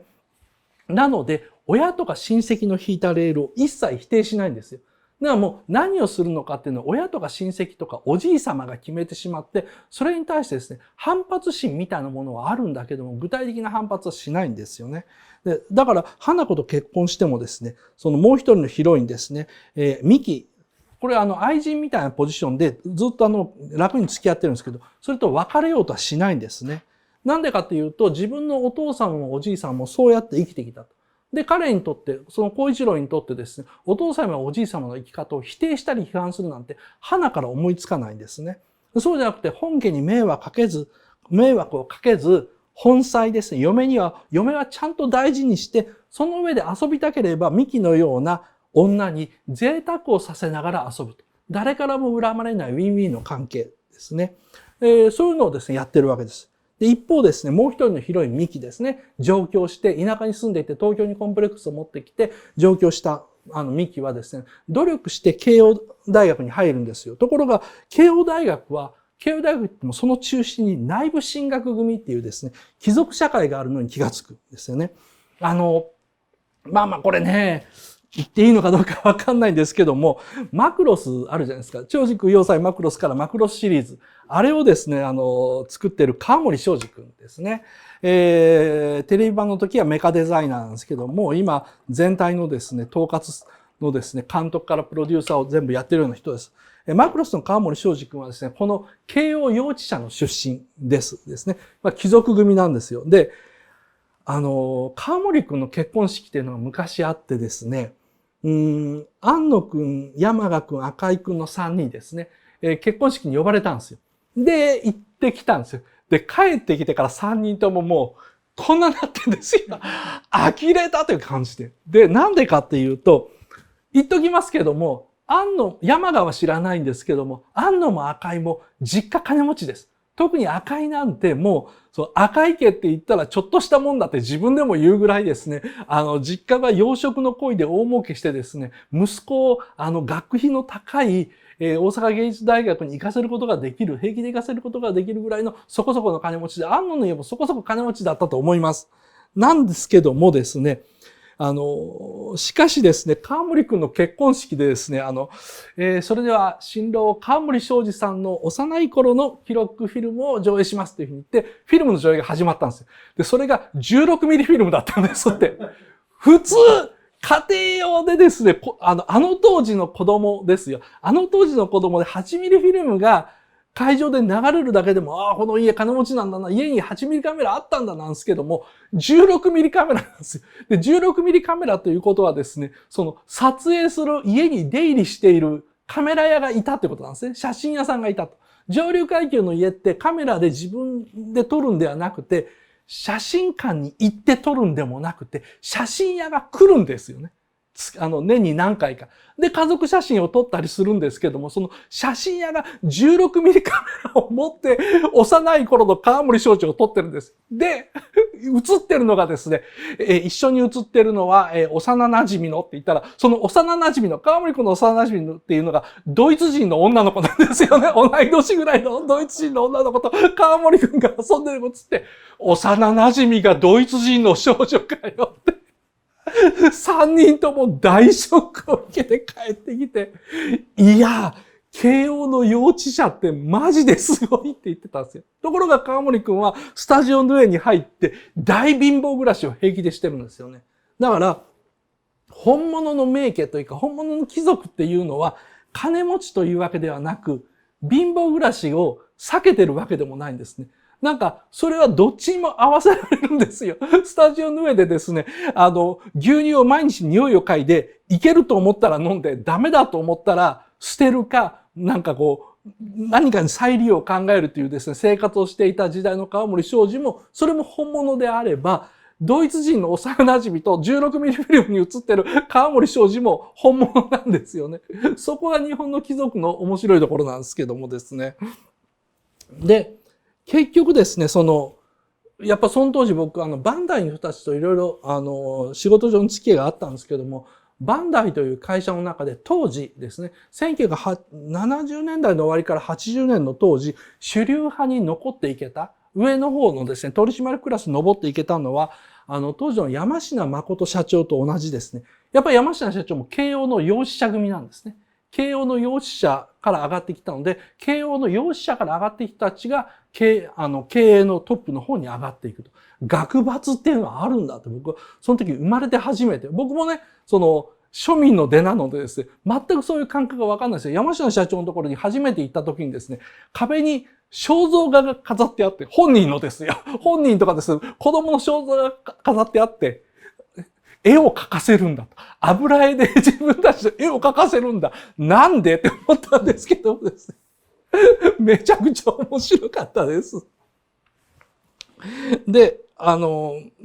話戻りますね。で、子は貴族の二人のヒロインですね。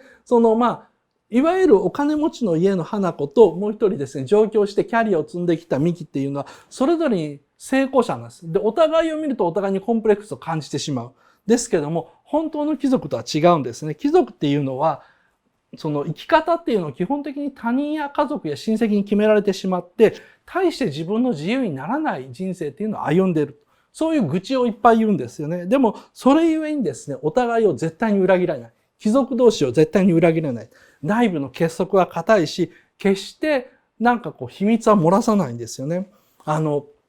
やっぱね、子は貴族って本の中で僕面白かったのは、育ちがいい女性の特徴なんですけどもですね、妹や姉の人数分ひな人形があるそうなんですよ。ちょっとしたことなんですけど面白いでしょ。ひな人形があるっていうのはあるあるじゃないですか。ところがですね、女兄弟がいたらその人数分のひな人形、ひな壇があるっていうのが当たり前。だから、ひな人形の季節になると、うちは3人姉妹だから3つ並んでてうざいのよねって言って、ミキがすごいびっくりするんですよ。何それって言って。なんでそうなのって。そしたら、生まれつきの金持ちの家の花子はです。いや、それ当たり前でしょっていうふうに言って、そう。金持ちとか貴族っていうのは、それが当たり前すぎて、そうじゃないのが理解できないですね。で、そういうちょっとしたことで差がわかるんですけど、その差が分かったときはいけないと思って口を閉ざしちゃうんですよね。だからそういう話が知らない人の前では知らんぷちして口を閉ざすと。で、貴族はですね、さっきも言ったようにお互いを助け合います。だって、親のそのまた親のおじいちゃんのそのまたおじいちゃんの代からのお互い付き合い同士だからですね、裏切れないんですよね。下手なことできないんですよ。自分の家の代で自分の代で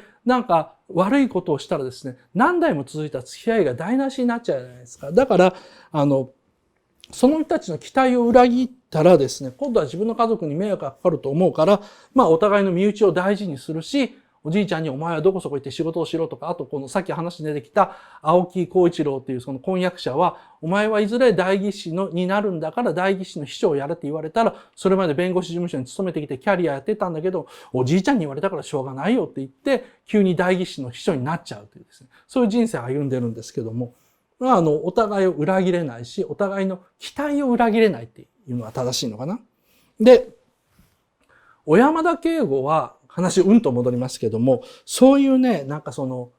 身内同士のかばい合いっていうのがね、あったんだと思うんですよ。だから解任できなかったと。辞任させるしかなかったんだと思います。日本にはね、そういう上流階級っていうのがやっぱ存在します。上級国民の世界っていうのが存在して、さっきも言ったようにそれは金持ちとかそういう意味じゃないんですよ。川森くんは貧しい生活で全然平気ですから。どっちかっていうと、祖先から受け継いだ資産をちゃんと守っていけるとか、そういうのがですね、上流階級だと思います。だから、極端な贅沢は彼らしないし、見せびらかしたりもしないんで、僕らにはよくわかんないんですよ。で自分の一族を大切にするので、儲けのために下品な金儲けには手を染めないっていうのが原則なんですけれども、でも、落ちぶれてしまって土地を手放すぐらいなら、この祖先から受け継いできた家を手放すぐらいなら、金儲けも仕方がないのかという人も多い。これも事実です。で、政治家でも官僚でもトップクラスに行くと、こういう人種が割合的にどんどん多くなってきます。政治家でもね、なんか一年生議員とかそういう奴らはそんなことないんですけど、ところが何回も通ってる人とか、官僚クラス、閣僚クラス、それはもう行政の官僚でもないし、上の方に行けば行くほど、こういう人種がね、多くなっていくんですよ。だからオリンピック組織委員会とか、そういうご立派な、悪い意味で使ってます。そういうご立派な組織はですね、上級国民と貴族ばっかりなんですね。上級国民は同じ上級国民たちに対して忠誠心持ってるんですよ。僕らに対して忠誠心持ってくれてないんですね。よく官僚は国民の下僕だって言うんですけど、違うんですよ。官僚は官僚グループの下僕であって、彼らに忠誠心があるんです。彼ら自体のサークルに。僕らに対しての忠誠心がないから、官僚は自分たちの省庁の利益というのを優先して国民の利益というのを落とすのは当たり前なんですよね。大事な仕事っていうのは上級国民同士で斡旋し合うわけです。で、アートとか音楽とか建築で成功すると上級国民の仲間入りができちゃう。これもね、あるんですよ。で、面白いことに宮崎駿、これ嫌いなんですよ。宮崎駿って金持ちの家に生まれて学習院大学行ってるくせにですね、この上級国民に入るのが嫌だからアカデミー賞もですね、行かないわけですよね。で、多分勲章もらえるんですけど、もらわないんですよ。本当にそういうの嫌いなんです。嫌いなんですよ。でも、庵野秀明は大好きなんですよ。大喜びでこのなんだろうな、上級国民の仲間入りをしちゃう。ここら辺がね、俺は弟子じゃないと思ってるところですね。庵野秀明は宮崎駿の弟子じゃないと。なんでかと、弟子だったら、そんなですね、なんだろう、栄光とか権威っていうのを無理やり目指さないし、100億っていうのを無理やり目指したりはしないんですよね。そこら辺は、意地でも通すのが宮崎駿で、そこら辺が割とね、なんか権威の方に簡単に割といけるのが庵野の面白いところだと思ってるんですけども。で、小山田圭吾はそういうですね、上級国民の一人であった過去形なのかなというふうに僕は思ってます。だから NHK の教育もですね、一般の視聴者からの指摘があったのに、それは自分たちのグループじゃないから、自分たちのグループですね、知的でセンスがあるサークル、そういう上級国民かもわかんないし、どんな上級国民かもわかりません。ただ、80年代、90年代のサブカルっていうのをやった人たちっていうのは、やっぱりグループ作ってるんですね。サークル作ってるんです。で、そこの中でお互いを守り合って、かばい合って、その外に対して、例えば僕みたいなオタク層に対して激しい攻撃をかけたりするんですね。で、僕はあんまりどこのサークルにも属してない人間だから、どっかのサークルから簡単に攻撃を受けやすいんですよ。でも僕はそれに対してどっかのサークルに入るのではなくて、あらゆるものからインディペンデンスになる。つまり、誰の悪口でも言うというですね、地獄の道を選んでしまったから、未だに友達がいなく一人ぼっちなわけですけど。いや、これは全然平気なんですけどね。くだんなやつとつるむつもいないので、これがいけないんですけどね。こんなことみんな言っちゃダメですよ。俺は言ってですね、孤立の道を選んだんですけど、皆さんはこんな孤独な老人になってはいけないと思いますけども。で、だから NHK 教育もですね、その視聴者からの指摘があったのに残そうとしたわけですね。で、上級国民と貴族って僕は二つ分けて言ったんですけど、それぞれ違うんですけども、お互いですね、助け合って、かばいながら仕事を斡旋し合うというのは同じだと思います。で、政治家とか官僚は、上に行くと貴族が多くなる、上級国民も多くなる。で、ここで言う貴族っていうのは、生まれながらに格式がある家に生まれた人たちのことです。決して金持ちというわけではありません。で、それとは別に自分の才能とか能力で勝ち上がっていった上級国民というのもいるわけですね。これは官僚とか東京大学入って官僚になって上の方に行った人たちですね。で、この人たちもですね、別に金持ちとは限らない。だから上級貴族か国民かという見分けは大変難しいんですよ。彼らがどこに忠誠心を持っているのかでしか見ることができないからですね。で、ただし彼らがそれ以外の国民を無意識に見下している。彼ら自身も絶対に見下してると思ってないし、差別意識を持ってると、やっぱそれ見えないんですね、自分自身で。そういうサークルを作ってるのは事実だと思います。ということで最後のポイント。上級国民の世界の話でした。じゃあ、ここから最後のまとめに入ります。ここまでまとめます。ですね。ポイント1。差別のない能力が証明される社会。ポイント2。不正入試は正しいか。これなんで女性は宇宙に行っちゃいけないんだっていうことで、最も適性のある、能力があるものが行くべきだって話をしました。つまりこれはベスト&ブライテスト思想というやつで、1960年代にですね、ジョン・ F ・ケネディがアメリカの大統領になった時に、アメリカ中からそれまで政治家とか汚れた人ではなくて、最も優秀なビジネスマンとかそういうベストでブライテスト輝く人たちばかりを官僚に集めて、その結果アメリカを栄光の国に導こうという一大プロジェクトがあったんですね。しかしそのベスト&ブライテスト思想というのは結局お互いのミスを認めず、お互いのミスをかばい合い隠し合ってベトナム戦争という地獄やアメリカへ連れて行くことになってしまった。これがそのピュリッツァー賞を受賞したハル・バスタムが書いたですね、ベスト&ブライテストというですね、ドキュメンタリー本の中にあるんですけども、このね、ベスト&ブライテスト、最も能力のあるものがトップに立つべきであるっていうのは、僕は未だ正しいかどうかわかんないんですね。だから、政治家でですね、親のコネとかではなくて、能力があるものを選ぼうという考え方、僕は実はちょっと疑問を持ってるんですよ。能力があるものを選んでしまったら、能力があるものがトップに行けば行くほどどうなるのかっていうと、政治より腐っている行政の世界になっちゃうんですね。政治家より腐っている官僚の世界になっちゃうんですよ。そこはベスト&ブライテストな人たちが、こんなもんどうせ説明しても国民にはわかんねえよという気持ちで彼らの閉鎖サークルを作って、そして彼ら自身がお互いのミスをかばって、でお互いのですね、利益のために尽くした結果、日本という国はこんな風になっちゃってるわけじゃないですか。ベスト&ブライテストっていうのは僕は間違ってると思うんです。能力でですね、人の上に立つ人間を判断すべきではないというですね、僕にしては意外な結論を持ってるんですけどね。だから、これをじゃあ、これ一言で今話しましたよ。政治家とか行政って僕らにとっては別物じゃないですか。だから平気でこんな風に批判できるんですけど、じゃあ我が身に変えて考えてみるとですね、私にふさわしい最も優れた異性というのを僕ら求めるじゃないですか。これもね、能力主義なんですよ。つまり、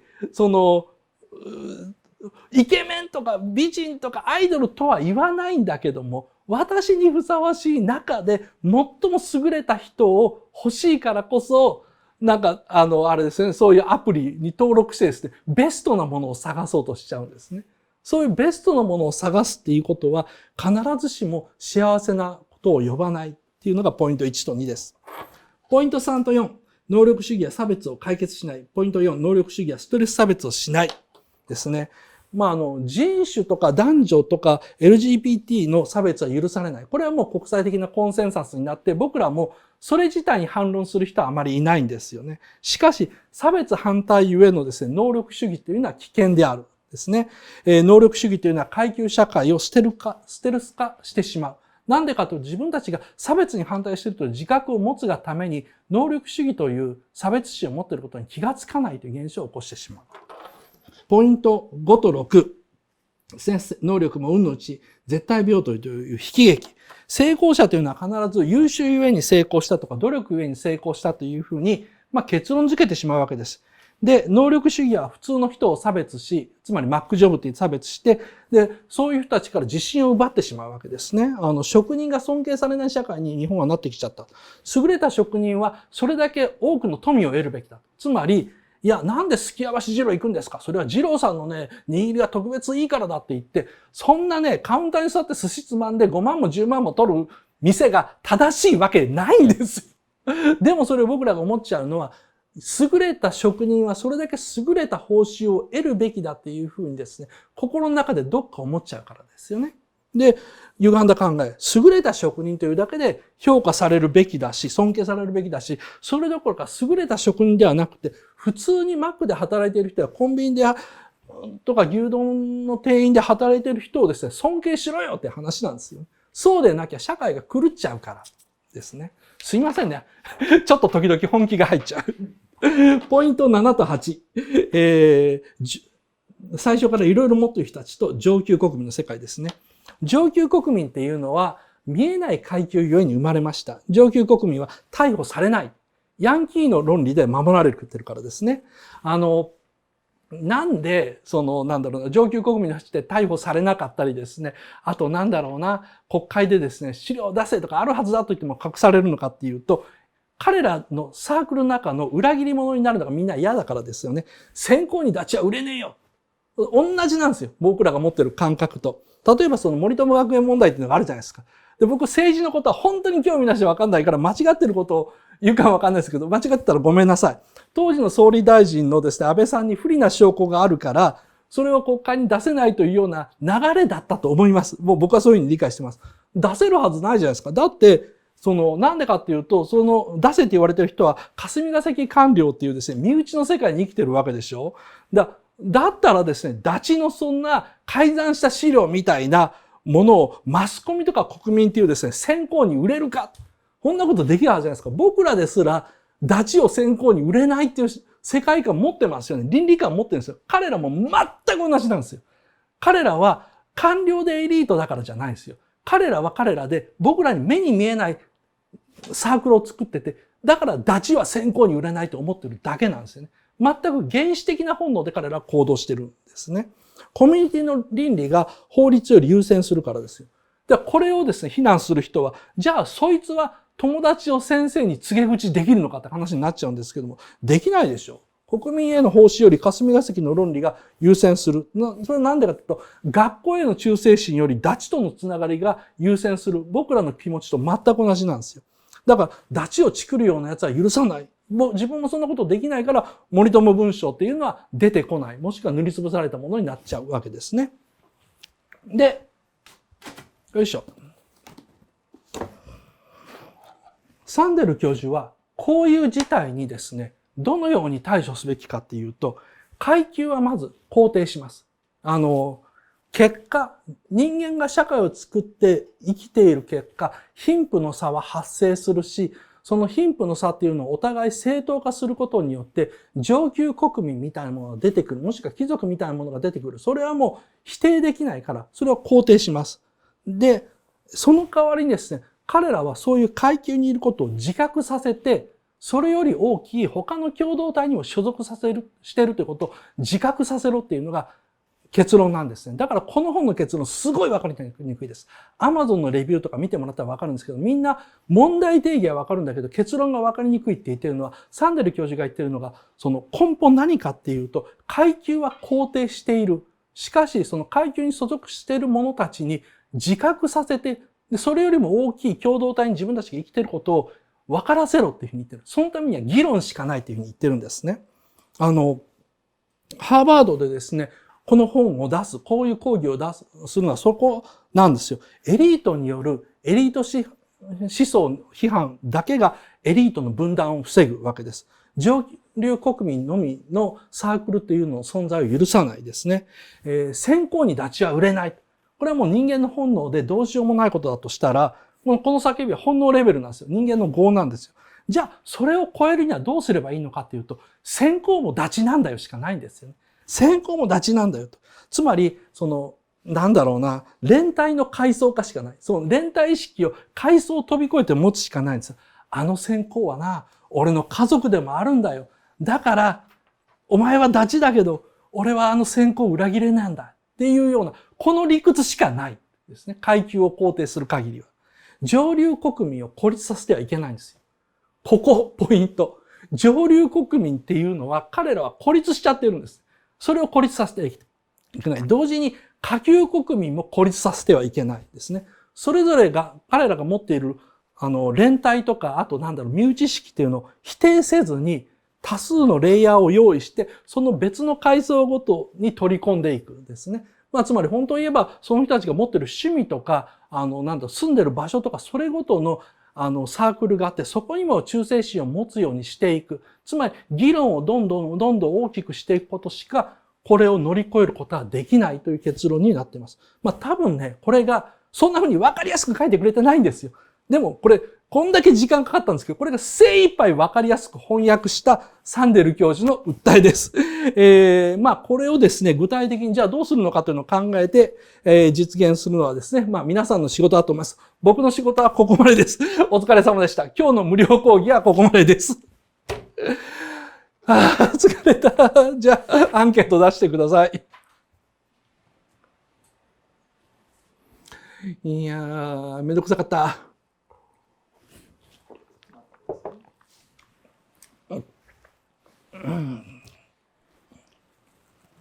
おい。いや、すいませんね。長くてめんどくさくて難しくて。これでこの本は一応すべて解説しました。はい。ではでは、はい、アンケート結果出してください。ありがとうございます。めちゃくちゃいいです。ありがとうございます。放課後はですね、限定とプレミアムオンリーでですね、なんで今日はこれを全部無料でやりたかったのかっていう話をします。あと、竜とそばかすの姫に関してもですね、そばかすの姫についてもちょっと話をしようと思います。来週はですね、8月1日ですね、サイコパスの人生相談ですね。また再び、この野郎が出てくることになります。お便り投稿フォームからですね、どんどん質問や人生相談、あと何でもいいですから送ってください。できるだけ読んでですね、採用された方にはですね、このステッカーですね。7月のステッカーはですね、岡田敏夫の孤独な誕生日というですね、ステッカーをお送りします。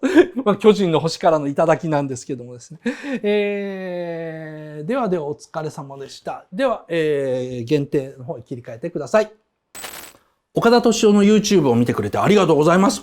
毎晩ですね、だいたい夜の7時ぐらいに新作動画を配信していますので、ぜひぜひチャンネル登録よろしくお願いします。ではよろしく。